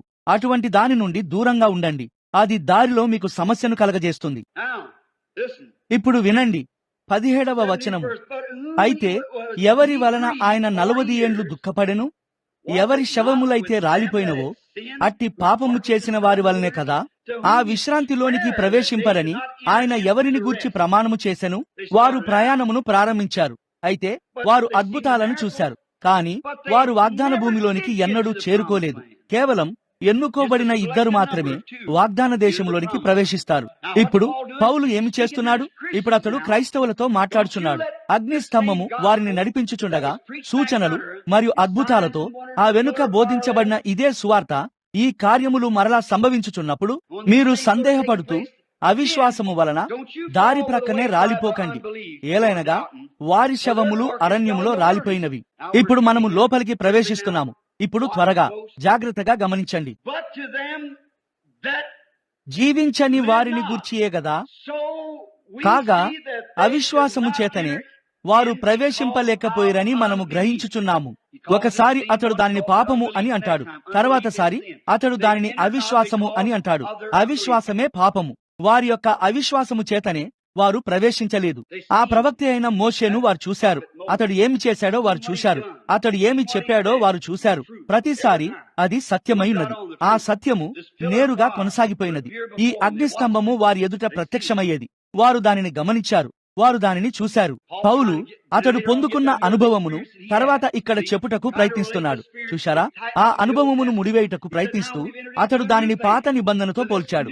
అతడు ఇట్లన్నాడు, ఇప్పుడు యేసుక్రీస్తు ద్వారా మనము ఒక నూతన కార్యములోనికి, ఈ నూతన యుగములోనికి ప్రవేశించి ఉన్నాము. పాత కాలములలో ప్రభువు ప్రవక్తల ద్వారా వారికి ప్రత్యక్షమయ్యాడు. కాని ఇప్పుడైతే ఆయన తన కుమారుడైన యేసు ద్వారా వ్యక్తపరుచుకుంటున్నాడు. చూశారా? మరియు అతడు ఆ అనుభవాలను పోల్చుతూ ఏమి జరుగుచున్నదో వారికి చూపించడం ప్రారంభించాడు. ఆ సూచనలు మరియు అద్భుతములు మరియు సమస్తమును మరియు ఏమి వ్రాయబడి ఉన్నదో చూపించడం ప్రారంభించాడు. ఇప్పుడు అతడిట్లన్నాడు, వారి యొక్క అవిశ్వాసము చేతనే వారు ప్రవేశింపలేదు, వారు నమ్మలేదు. కాని ఇప్పుడు మనము ఒక యుగములోనికి వెళ్ళుచున్నాము. మరియు మీరు మీ హృదయమును కఠినపరచుకోకండి. వారు దేవునికి కోపము రేపినప్పుడు కోపం పుట్టించిన దినములలో వారు చేసినట్లే మీరు ప్రవర్తించకండి. వారు దానిని ఎలా చేశారు? అనైతికంగా జీవించుట ద్వారా కాదు, దీనిని మీకు నూరిపోయనివ్వండి. మీరిట్లంటారు, సహోదరుడా బ్రెన్హామ్, నేను సంగమునకు వెళ్తాను, అది మంచిదే. నేను నా జీవితంలో ఎన్నడూ అబద్ధమాడలేదు, అది మంచిదే. నేను ఎన్నడూ దొంగతనం చేయలేదు, నేనెన్నడూ దీనిని దానిని లేదా ఆ మరొక దానిని చేయలేదు, అది చాలా మంచిదే. అదంతా మంచిదే, కాని అయినను పాపమనగా అది కాదు. దేవుడు తనను తాను చూపించుకున్నప్పుడు మరి మీరు దాని యందు అవిశ్వాసముంచి మీరు దానిని విననప్పుడు అది పాపమై ఉన్నది. ఓ, మీరిట్లంటారు, నా సంఘము దానిని బోధించదు. బైబిలు దానిని బోధించుచున్నంత కాలం మరియు దేవుడు దానిని రుజువు చేస్తున్నంత కాలం అదే ముఖ్యమైన విషయం. ఇప్పుడు ఒక క్షణం గమనించండి. ఇప్పుడు మనం నిజమైన లోతైన ఒక దానిపై ప్రారంభించబోచున్నాము. ఇప్పుడు మీరు బయటకు వెళ్లే వరకు మీ మనస్సాక్షిని మీ కోటు జేబులో పెట్టుకోండి. ఇప్పుడు చాలా జాగ్రత్తగా గమనించండి. కావున ఆయన యొక్క విశ్రాంతిలో ప్రవేశిస్తాము అను వాగ్దానము ఇంకా నిలిచి ఉండగా ఆయన యొక్క, ఆమె యొక్క ఇప్పుడు వ్యక్తిగత సర్వనామములై ఉన్నవి. ఏమిటి? మీలో ఎవడైనను దానిని పొందకుండా తప్పిపోవునేమో అని భయము కలిగి ఉందము. ఇప్పుడు పౌలు ఈ విషయములన్నిటి గురించి ముందున్న అధ్యాయములో వారికి చెప్పడానికి ప్రయత్నిస్తున్నాడు. అయితే ఇప్పుడు అదేమిటో వారికి చెప్పడానికి అతడు ప్రయత్నిస్తున్నాడు. ఓ, మనకు సమయమున్నదా? బహుశా మనము ఈ రాత్రి వరకు వేచి ఉండుట మంచిది. ఆలస్యమగుచున్నది మరియు మనము ప్రార్థనా కూడికను కలిగి ఉండబోచున్నాము. బహుశా ఈ రాత్రి మనం దానిని పట్టుకోవడం మంచిది. ఎందుకనగా ఇది నిజంగా విటమిన్లతో, ఆత్మ సంబంధమైన విటమిన్లతో నిండి ఉన్నది. చేయవలసినవి చాలా ఉన్నాయి. మరియు ఈ మధ్యాహ్నము నేను ఖాళీ లేకుండా ఉంటాను. కావున మనము వాగ్దానము పొందకుండా తప్పిపోవుదుమేమో అని భయము కలిగి ఉందము. ఇప్పుడు ఐగుప్తులో ఉండగా వారు వాగ్దాన దేశము కొరకు ఒక వాగ్దానమును కలిగి ఉన్నారా? మరియు ఈ వాగ్దానమును వాస్తవం చేయడానికి దేవుడు దిగివచ్చాడు. ఏమిటి? ఆయన దానిని చేయబోచున్నాడని కొన్ని వందల సంవత్సరాల క్రితమే దేవుడు అబ్రహాముతో చెప్పాడు. అది లేఖనానుసారముగా ఉన్నది. యోసేపు ఇట్లా అన్నాడు, నీవు ఆ వాగ్దాన దేశమునకు వెళ్లి మరియు అక్కడ నా పితరులతో నన్ను పాతిపెట్టే వరకు నీవు నా ఎముకలను ఇక్కడ నుండి కదపవద్దు. ఎందుకనగా యేసు మృతులలో నుండి లేచినప్పుడు పునరుత్థానము జరగబోచున్నదని అతడు ఎరిగి ఉన్నాడు. ఎందుకనగా యోబు ఏమి చెప్పాడో అతడికి తెలుసు. చూశారా, ఆ ప్రవక్తలలో ప్రతి ఒక్కరూ సరిగ్గా ఆ వేరొక ప్రవక్త ఏమి చెప్పాడో ఎరిగి ఉన్నారు మరియు వారి ఆత్మ ఒక్కటేనని ఎరిగి ఉన్నారు మరియు వారు గమనించుచున్నారు. ఓ సహోదరుడా, ఓ అది మన యొక్క లోకపు స్థితి నుండి మనల్ని కుదిపివేయవలసి ఉన్నది. ప్రజలు ఏమి చెప్పుచున్నారనే దానిపై కాదు గాని ఆ ప్రవక్తలు ఏమి చెప్పారన్న దానిపై వారు తమ దృష్టిని నిలిపారు. వారిలో ప్రతి ఒక్కరూ గమనిస్తూ ఉన్నారు. అబ్రహాము ఇట్లు చెప్పాడు, యోబు సమాధి చేయబడిన ఈ చోటనే నన్ను సమాధి చేయండి. ఇంకా ఇట్లన్నాడు, శారా, నేను కొంత భూభాగమును కొనబోచున్నాను, మనము సరిగ్గా ఇక్కడే సమాధి చేయబడబోచున్నాము. అతని తండ్రి తర్వాత ఇస్సాకు ఒక ప్రవక్త అయి ఉన్నాడు. ఇట్లన్నాడు, వినండి, నన్నిక్కడ ఐగుప్తులోనైనా ఇంకెక్కడైనా పాతిపెట్టకండి, కానీ మీరు నన్ను తిరిగి నేరుగా వాగ్దాన దేశమునకు తీసుకుని వెళ్ళండి. మీరు నన్ను సరిగ్గా అక్కడే పాతిపెట్టండి. యాకోబు వాగ్దాన దేశమునకు వెలుపల మరణించాడు. కానీ ప్రవక్త అయిన తన కుమారునితో ఇట్లు చెప్పాడు, నీకు తెలుసా, ఒక రాత్రి దూత నా ప్రక్కలో తాకాడు. అప్పటి నుండి నేను కుంటుతున్నాను. వచ్చి నీ చేయి పెట్టు. ఓ కనికరము! ప్రవక్త అయిన నా కుమారుడా, నేను వృద్ధుడను మరియు నేను గ్రుడ్డివాడను. అయితే స్వయంగా నీవే ఒక ప్రవక్త అయి ఉండగా దూత తన హస్తమును పెట్టిన చోట నీ పరిశుద్ధ చేతిని పెట్టుము మరియు నీవు నన్నిక్కడ పాతి పెట్టవని పరలోకపు దేవునికి ప్రమాణము చేయుము. దీవించబడునుగాక. వాక్యం యొక్క ఆత్మీయ ప్రత్యక్షతను మీరు చూస్తున్నారా? ఎందుకు? వారిలో సగానికి సగం, దాదాపు 90% మందికి అతడు దేని గురించి మాట్లాడుతున్నాడో తెలియదు. కానీ అతడు దేని గురించి మాట్లాడుతున్నాడో అతనికి తెలుసు. దూత తన చెయ్యిని ఉంచిన ఈ చోటులో నీ ప్రవక్త చేతులను పెట్టుము. నేను ఒకప్పుడు ఒక పెద్ద దృఢమైన వ్యక్తిని, ఎంతో పిరికివాణ్ణి, కానీ ఆయన నన్ను తాకాడు. అప్పటి నుండి నేను కుంటివాడినయ్యాను. అయితే కుంటినప్పటి నుండి నేను ఒక రాకుమారుడనయ్యాను. నేను నా నడకను మార్చుకున్నప్పటి నుండి నేను ఒక రాకుమారునిగా ఉన్నాను. అవును, నీ చెయ్యి ఇక్కడ పెట్టు. నీవు నన్ను ఇక్కడ పాతి పెట్టవని పరలోకపు దేవుని మీద ఒట్టు పెట్టుము. ఎందుకు? అతడు దేని గురించి మాట్లాడుతున్నాడో ఎవరికీ తెలియదు. యోసేపుకు తెలుసు. అతడిట్లన్నాడు, ఆ ఆవలికి నన్ను తీసుకుని వెళ్లి మరియు ఆ వాగ్దాన దేశములో నన్ను పాతిపెట్టుము. విషయం అక్కడే ఉన్నది. నిశ్చయముగా కొన్ని సంవత్సరాల తర్వాత యోసేపు చనిపోయినప్పుడు అతడిట్లన్నాడు, మీరు నన్ను ఇక్కడ పాతి పెట్టవద్దు. అయితే మీరు ప్రక్క నుండి దాటి వెళ్ళునప్పుడు మీరు నా ఎముకల వైపు చూడండి. ఎందుకనగా ఏదో ఒక రోజు మీరిక్కడి నుండి బయటికి వెళ్ళబోచున్నారు మరియు మీరు వెళ్ళేటప్పుడు నా ఎముకలను మీతో తీసుకుని వెళ్ళండి. విషయం అదే. లోకము వారికి ఇష్టమొచ్చిన దానిని చెప్పనివ్వండి మరియు వారు చేయాలనుకున్నది చేయనివ్వండి. ప్రభువు నామము స్తుతింపబడునుగాక. నన్ను క్రీస్తులో ఉంచుము. నేను ఏమని పిలువబడినా, ఒక వెర్రివానిగా లేదా పరిశుద్ధ గుండ్రాయిగా పిలువబడినా పర్వాలేదు. ఏదో ఒక దినమున ఆయన వచ్చుచున్నాడు మరియు ఆయన వచ్చినప్పుడు క్రీస్తులో ఉన్నవారిని దేవుడు ఆయనతో కూడా వెంట పెట్టుకుని వస్తాడు. అదంతయు ఒక ఆత్మ సంబంధమైన బయలుపరచబడిన సత్యమై ఉండి అక్కడే ఉన్నది మరియు దానిని గ్రహించుటకు ఒక ఆత్మ సంబంధమైన మనస్సు అవసరమైనది. దినమెల్లా దానిపై విశ్రాంతి పొందండి. దాని గురించి ఆలోచించండి. మీకు రాత్రివేళ భోజనము లేకపోయినా గాని దాని గురించి ఆలోచించండి. మరియు ఈ రోజు రాత్రి మనము ఆ మిగిలి ఉన్న ఆయన యొక్క విశ్రాంతిలోనికి వెళ్లి మరియు ఈనాడు ఈ వాగ్దానం ఏమిటో చూస్తాము. ఈ రోజు ఈ విషయం ఏమిటి? దేవుడు దానిని ఇక్కడ బైబిల్లో కలిగి ఉండి ఇప్పుడు అది సరిగ్గా ఇక్కడ ఉన్నదని దానిని నిరూపించకపోతే అప్పుడు నేను ఒక అబద్ధ ప్రవక్తనవుతాను. అది ఖచ్చితంగా సరియే. అయితే అది ఇక్కడ ఉన్నది. ఈ విశ్రాంతి ఏమిటి? అతడిట్లా అన్నాడు, ఇప్పుడు మనము లోపలికి ప్రవేశించుదుమను వాగ్దానము ఇంకను నిలిచి ఉండగా సరిగ్గా వారు చేసినట్లే తప్పిపోవుదుమేమోనని భయము కలిగి ఉందము. మరియు అది అదే వాగ్దానమై ఉండవలసి ఉన్నది. అది అదే విశ్రాంతి అయి ఉండవలసి ఉన్నది. అది అదే దేవుడై ఉండవలసి ఉన్నాడు. అది అవే సూచనలై ఉండాలి. అది అదే కార్యమై ఉండవలసి ఉన్నది. అయితే మనము విశ్రాంతి పొందుదాం. ఇప్పుడు అది ఏమైనది? ఈ రాత్రి ప్రభు దానిని మనకు అనుగ్రహించునుగాక. మనము మన తలలు వంచి ఉండగా, ధన్యకరమైన ప్రభువా, మేము ఇప్పుడు కలిసి పంచుకుంటున్న గొప్ప కార్యములను నిత్యత్వము మాత్రమే బయలుపరుచుతుంది. తీర్పు పొందుటకై నిర్ణయించబడిన వారు అనేకులు. యూదా పత్రికలో నీవు చెప్పినట్లుగా ఉన్నది. అదేమనగా, తీర్పు పొందుటకు పూర్వమందే నిర్ణయించబడిన కొందరు మనుషులు మన దేవుని కృపను తీసుకొని దానిని కామాతురత్వమునకు దుర్వినియోగపరుస్తారు. మరియు ఈనాడు అనేకులు సువార్తను, దేవుని కృపను ప్రకటించుచున్నారు. దానిని డబ్బు సంపాదించే పథకంగా మారుస్తున్నారు.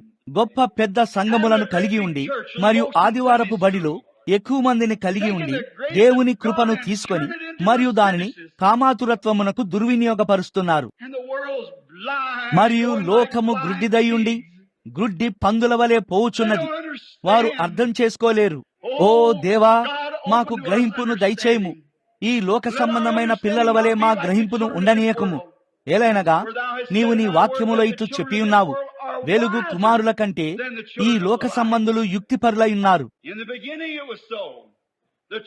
ఆదిలో అది అట్లే ఉన్నది. కయీను కుమారులు గొప్ప నిపుణులైన శాస్త్రవేత్తలయ్యారు. వారు గొప్ప శిక్షకులయ్యారు. వారు వస్తుపరమైన పనివారయ్యారు. వారు మెరుగవుతూ వెళ్లారు. ఎంతో భక్తిపరులయ్యారు. కానీ శిక్షావిధి నుండి తీర్పులో మునిగిపోయారు. మరియు వారి శవములు నీళ్ల మీద తేలినవి. మరియు వారి ఆత్మలు పాతాళమునకు వెళ్ళినవి. మరియు యేసు తాను మరణించినప్పుడు వెళ్లి వారికి ప్రకటించాడు. మరియు పాతాళమునకు వెళ్లి మరియు చెరలోనున్న ఆత్మలకు బోధించాడు. అనగా నోవహు దినములలో దీర్ఘశాంతము ఇంకా కనిపెట్టుచుండగా పశ్చాత్తాపపడని వారికి ప్రకటించాడు అని లేఖనము చెప్పుచున్నది. మరియు దేవా, ఆయన భూమి మీద నిలబడి ఉండగా ఆయన ఇట్లు చెప్పాడు, నోవహు దినములలో జరిగినట్లుగా మనుష్య కుమారుని రాకడలో జరుగును. అయితే మేము అప్పటి షేతు వంశావళిని దీనులుగా, నిజమైన దేవుని మనుషులుగా, లోక సంగతుల గురించి ఎక్కువగా తెలియని వారిగా, లోక సంబంధమైన సంగతుల గురించి ఏమాత్రము శ్రద్ధ వహించక ప్రతి బరువును ప్రక్కన పెట్టి మరియు దేవుని నమ్మి మరియు రాజ్యములో ప్రవక్తలుగా మరియు గొప్ప వ్యక్తులుగా మారుటను గమనిస్తున్నాము. ఇతర మత ప్రపంచము వారిని చూసి నవ్వుతూ వారిని ఎగతాళి చేశారు. అయితే వరదలు మరియు తీర్పు తాకిన గడియ వచ్చినది. యేసుక్రీస్తు యొక్క రాకడలో కూడా అది ఆ విధంగానే జరిగినది. వారు వారి సొంత మతములను మరియు వారి గొప్ప సంఘములను కలిగి ఉండగా వారు ఏ విధంగా ఆయనను ఎగతాళి చేసి నవ్వారు కదా. అయితే వారు ఉదయ నక్షత్రమును ఎగతాళి చేశారు మరియు వారు ఆయనను చూసి నవ్వారు. మరైతే వారు తీర్పులోనికి ప్రవేశించారు మరియు వారు పారిపోయి మరియు యెరూషలేమునకు వెళ్ళినప్పుడు అక్కడ వారు ఆకలితో అలమటించడం వల్ల వారి సొంత పిల్లలను తిన్నారు. మరియు వారు ఆ పట్టణమును మరియు ఆలయమును తగలబెట్టినప్పుడు వారి రక్తము వీధుల గుండా ప్రవహించినది మరియు వారి ఆత్మలు పాతాళమునకు వెళ్ళినవి. ప్రభువా, మూడవ దానిలో మరలా మేమిక్కడున్నాము. ఇది జీవకాలమై ఉన్నది. 3 అనేది జీవపు సంఖ్య అయి ఉన్నది. మరియు మేమిక్కడ ఎత్తబడుటకు సిద్ధంగా ఉన్నాము. సంఘము ముందుకు కొనసాగుచున్నది. గొప్ప శాస్త్రీయ ప్రపంచము ఈనాడు సంఘములు పూర్తిగా సంశయవాద విశ్వాసులతో నిండి ఉన్నవి. వేల కొలది మంది, అవును మిలియన్ల మంది పుస్తకములో వారి పేర్లను కలిగి ఉన్నారు మరియు సువార్తను ఎగతాళి చేస్తారు. మరియు ఇట్లంటారు, అదేమనగా వారు విద్య లేనివారు, వారికి తెలియదు. ప్రభువా, బహుశా అది అట్లుండవచ్చును. కానీ విద్యలో మాకు ఏదైతే కొదువుగా ఉన్నదో దానిని నీవు కృపలో దయచేసినావు. నీ వెలుగు యొక్క దూతను పంపుట ద్వారా, ఆయన శక్తిని ప్రత్యక్షపరచుట ద్వారా, మా వంటి నిరక్షరాస్యులైన పేదవారికి వాక్యములను ధృవీకరించుట ద్వారా అట్లు చేశావు. అయితే దీనికై మేము నిన్ను ప్రేమిస్తున్నాము. ఎందుకనగా దీనిని చేసినది దేవుని కృపయే. మరియు మేము జన్మించామని మాకు తెలుసు. మరియు మేము ఏమాత్రము ప్రియమైన వారము కాదు.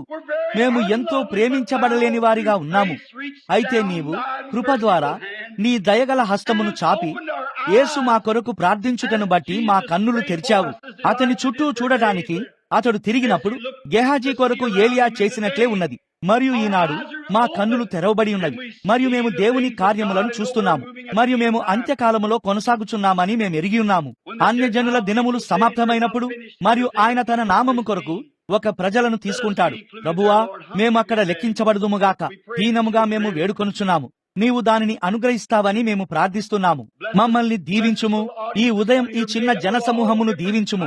వారు వివిధ రకాలైన మతాలు మరియు నమ్మకాలతో నిర్మితమై ఉన్నారు. కానీ దేవా, ఈ రోజు వాటిని ప్రక్కన పెట్టుము మరియు వారు నేరుగా కల్వరి వైపు చూసి ఇట్లు చెప్పుదురుగాక, దేవా, నన్ను మలచుము మరియు నన్ను నిర్మించుము. ప్రవక్త తాను విరవబడి మరియు మరలా మలచబడుటకు కుమ్మరి ఇంటికి వెళ్ళాడని చెప్పాడు. దేవుడు మమ్మల్ని కోరిన రూపములోనికి మమ్మల్ని మలచుము మరియు నిర్మించుము. ప్రభు యొక్క మందిరములో మేము ద్వారమునొద్ద బస్తావలే ఉండవలసి ఉన్నా పర్వాలేదు. భక్తిహీనులతో వారి గుడారాలలో నివసించుట కంటే నేను ద్వారమునొద్ద ఒక బస్తావలే ఉండగోరతాను. మరియు ప్రభువా, దానిని అనుగ్రహించుము. ఇప్పుడు మమ్మల్ని ఆశీర్వదించి మరియు మమ్మల్ని దీనులుగా ఉంచుము. దేవుని సంగతులకు మా హృదయములు తెరవబడి మా మనస్సులను తేటగా ఉంచుము. ఏలైనగా క్రీస్తు నామములో మేము దీనిని అడుగుచున్నాము. మన తలలు వంచి ఉండగా ఎవరైనా మీ ఆత్మ యొక్క రక్షణ కొరకు ప్రార్థనలో జ్ఞాపకము చేసుకునబడాలని కోరతారేమోనని నేను ఆశ్చర్యపోతున్నాను. కేవలం ఒక పాపి అయి ఉండగా మీరు మీ చెయ్యిని పైకెత్తుతారా? యవనస్తుడా, దేవుడు నిన్ను దీవించునుగాక. ఇంకెవరైనా ఆ వెనక, అయ్యా, దేవుడు నిన్ను దీవించునుగాక. శ్రీ, దేవుడు నిన్ను దీవించునుగాక.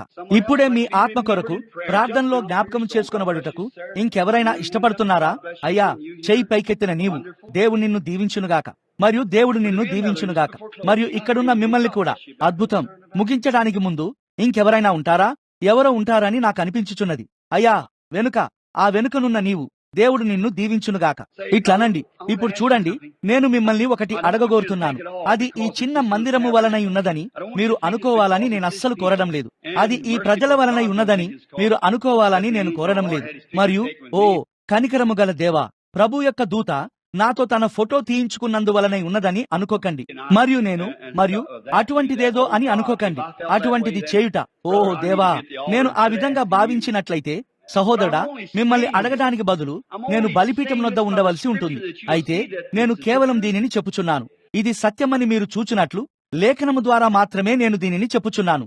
నేను దానిని చెప్పి మరియు ఇక విషయమంతా అదే అయ్యుండి ఏ ఇతర బోధకునిలాగానో లేక ఇంకెవరిలాగానో లేదా మరి దేనిలాగానో వెళ్లిపోతే సరి, అప్పుడు అది భిన్నంగా ఉండేది. కానీ మీరు విషయమును చూడండి, దేవుడు నేరుగా తిరిగి వచ్చి మరియు అది సత్యమని రుజువు చేస్తున్నాడు. చూశారా? దేవుడు దానిని రుజువు చేయడమే దానిని నిజమైనదిగా చేస్తుంది. మరియు అప్పుడు అది మాత్రమే కాదు గాని ఆయన దానిని చేస్తాడని ఆయన వాక్యము చెప్పుచున్నది. ఇదిగో, ఆయన ఇక్కడ దానిని చేయుచున్నాడు.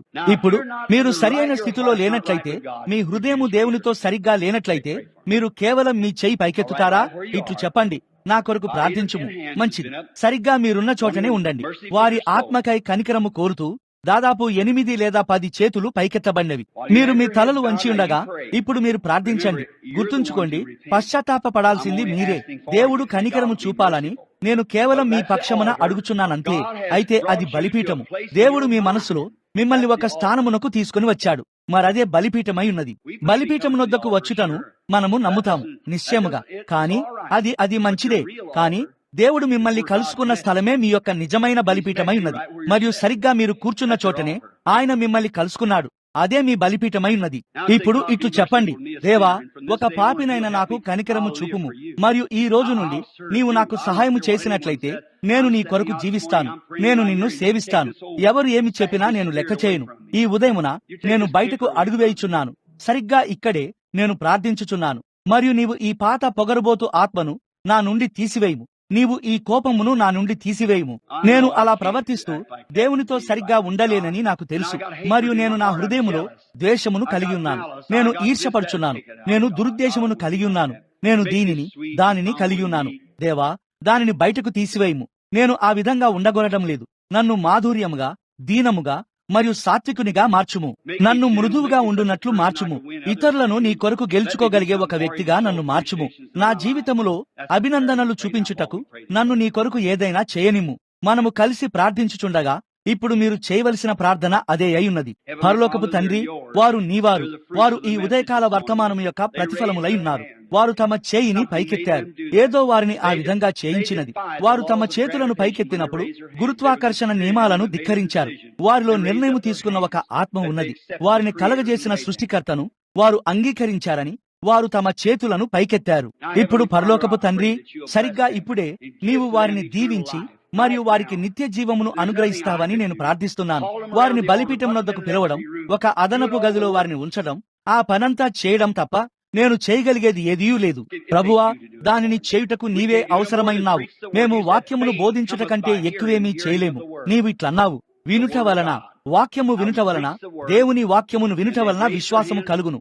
ఇప్పుడు మేము వాక్యమును బోధించి ఉన్నాము మరియు వారు దానిని నమ్మారని వారు తమ చేతులను పైకెత్తారు.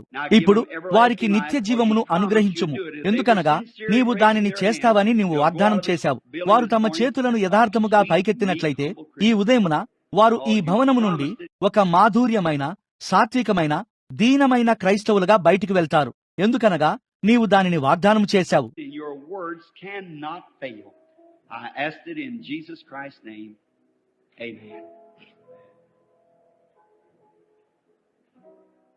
మరియు నీ మాటలు తప్పిపోజాలవు.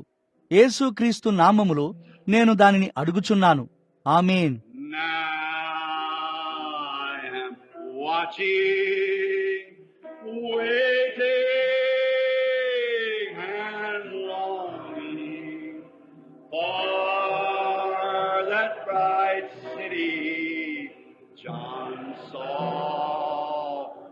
coming down in that bright city. ఇప్పుడు ఆరాధించండి. Pearly white city. I have a mansion, a harp, and a crown. Now I am watching, waiting, and longing for that bright city John saw coming down. మీరు ఆయనను ప్రేమించడం లేదా? ఇప్పుడు వర్తమానము ముగిసినది. ఇది ఆరాధన అయ్యున్నది. కేవలం వర్తమానమును వినడానికే మనము సంగమునకు రాము. We come to worship. Just forget the person next to you. మనము ఆరాధించడానికి వస్తాము. మీ ప్రక్కనున్న వ్యక్తిని మర్చిపోండి. కేవలం ఆయనను ఆరాధించండి. Oh, how beautiful, how wonderful. ఓ, ఎంత అద్భుతం, ఎంత అద్భుతం. కేవలం మీరు ఆయనకు బిగ్గరగా చెప్పనవసరం లేదు. కేవలం మీ హృదయములో ఆయనకు ఇట్లు చెప్పండి, ప్రభువా, నేను నిన్ను ప్రేమిస్తున్నాను. నా పాపమునకై నన్ను క్షమించుము. Oh my Pearly white city. I have a mansion, a heart, and a crown. Now I am watching, waiting, and longing for that white city John saw coming down. Our Father God, receive us. మా తండ్రి అయిన దేవా, మమ్మల్ని స్వీకరించుము. మేము వాక్యమును వినుచుండగా మేము వేచి చూస్తున్నాము, పరితపించుచున్నాము. Longing, our hearts thirst after thee like the heart దుప్పి నీటివాగులకై దప్పిగొనున్నట్లుగా our మా soul హృదయములు నీ thirsts కొరకు after thee, O దప్పిగొనుచున్నవి. ఓ దేవా, మా అంతరాత్మ నీ కొరకు తృష్ణగొనుచున్నది, పరితపించుచు మరియు వేచి చూస్తున్నవి. యేసు వచ్చే ఆ గడియ కొరకు ఎదురు చూస్తున్నవి. waiting మేము for the time ఆకాశమునకు that we పిలువబడు see సమయము the కొరకు sky. వేచియున్నాము. తీర్పులో Not to stand న్యాయాధిపతి before the ఎదుట judge, నిలబడుటకు judgment కాదు. is done past. అది ఇదివరకే జరిగిపోయినది. We're dead to the things of the మేము world. We're లోక living to కార్యములకు Christ. చనిపోయి And He's మరియు our క్రీస్తులోనికి ప్రవేశించియున్నాము. మరియు ఆయన మా తీర్పును తీసుకున్నాడు. ఇప్పుడు న్యాయపీఠం వద్ద ఆయన మాకు న్యాయవాది అయ్యున్నాడు. మేము యోగ్యులము కాదని మేము ఎరిగియున్నాము గనక మా ధన్యకరమైన న్యాయవాది మా ఒప్పుకోలును బట్టి ఆయన మా కేసును వాదిస్తాడు. ఒక ప్రియమైన వృద్ధ సహోదరి ఈ ఉదయం తన నాణెములను వేయిచు మరియు తన సాక్ష్యములో చెప్పినట్లుగా ఉన్నది. నేను ఇక్కడికి వచ్చినప్పటి నుండి అది నా పరిశుద్ధత కాదు గాని అది దేవుని యొక్క పరిశుద్ధతయే అని నేను తెలుసుకున్నాను. నిజమే ప్రభువా, మనిషిలో ఎటువంటి మంచి లేదని, ఏ ఒక్కటి లేదని మేము ప్రజలకు బోధిస్తుంటాము. నీవు మనుషుని జ్ఞాపకము చేసుకొనుటకు వాడేపాటివాడు? అయితే మాకు ప్రత్యక్షమైనది దేవుని యొక్క కృపయ్యున్నది. మరియు మేము మా స్వంత యోగ్యతలపై కాదు గాని కేవలం ఆయన యోగ్యతలపై మాత్రమే నమ్మికయించుచున్నాము. మరియు అతి పరిశుద్ధుడైన దేవా, నీ గొప్ప రాజ్యములో, నీ గొప్ప ప్రణాళికలలో మమ్మల్ని భాగస్థులుగా చేయుటకు నీ మంచితనమును బట్టి మేము నిన్ను ఆరాధించుచున్నాము. విశ్వాసము ద్వారా మేము నిన్ను మా హృదయాలలోనికి స్వీకరించుచున్నాము. మరియు కృప ద్వారా దేవుని మహిమ నిమిత్తము, దేవుని సేవ కొరకు నీవు దానిని మాకు అనుగ్రహించావని మేము నమ్ముతున్నాము. ఇప్పుడు ప్రభువా, ఈ ఉదయమున ప్రార్థించబడుటకు రోగులు వచ్చుచుండగా వారిని స్వస్థపరచుము. వారు బాగవ్వాలని వారు కోరుచున్న ఆ ఆనందాన్ని వారికి దయచేయము. వారి పైన పెట్టబడిన ఈ చిన్న తేలికైన బాధ ఒక చిన్న పరీక్షా సమయమని వారికి తెలియజేయము. దేవునికి దాని గురించి అంతా తెలుసు. దాని విషయములో మనము ఏమి చేస్తామని చూడటానికి ఆయన దానిని చేశాడు. దేవా, వారు నేరుగా అక్కడికి వచ్చి మరియు ఆ ముగించబడిన కార్యమును పొందుకొందురుగాక. సరి, నాకు ఇది తెలియదు, అది తెలియదు అంటూ ఇక్కడికి మరియు అక్కడికి, లోపలికి మరియు బయటికి పరిగెత్తుట ద్వారా వారు నీకు కోపము రేపకుందురుగాక.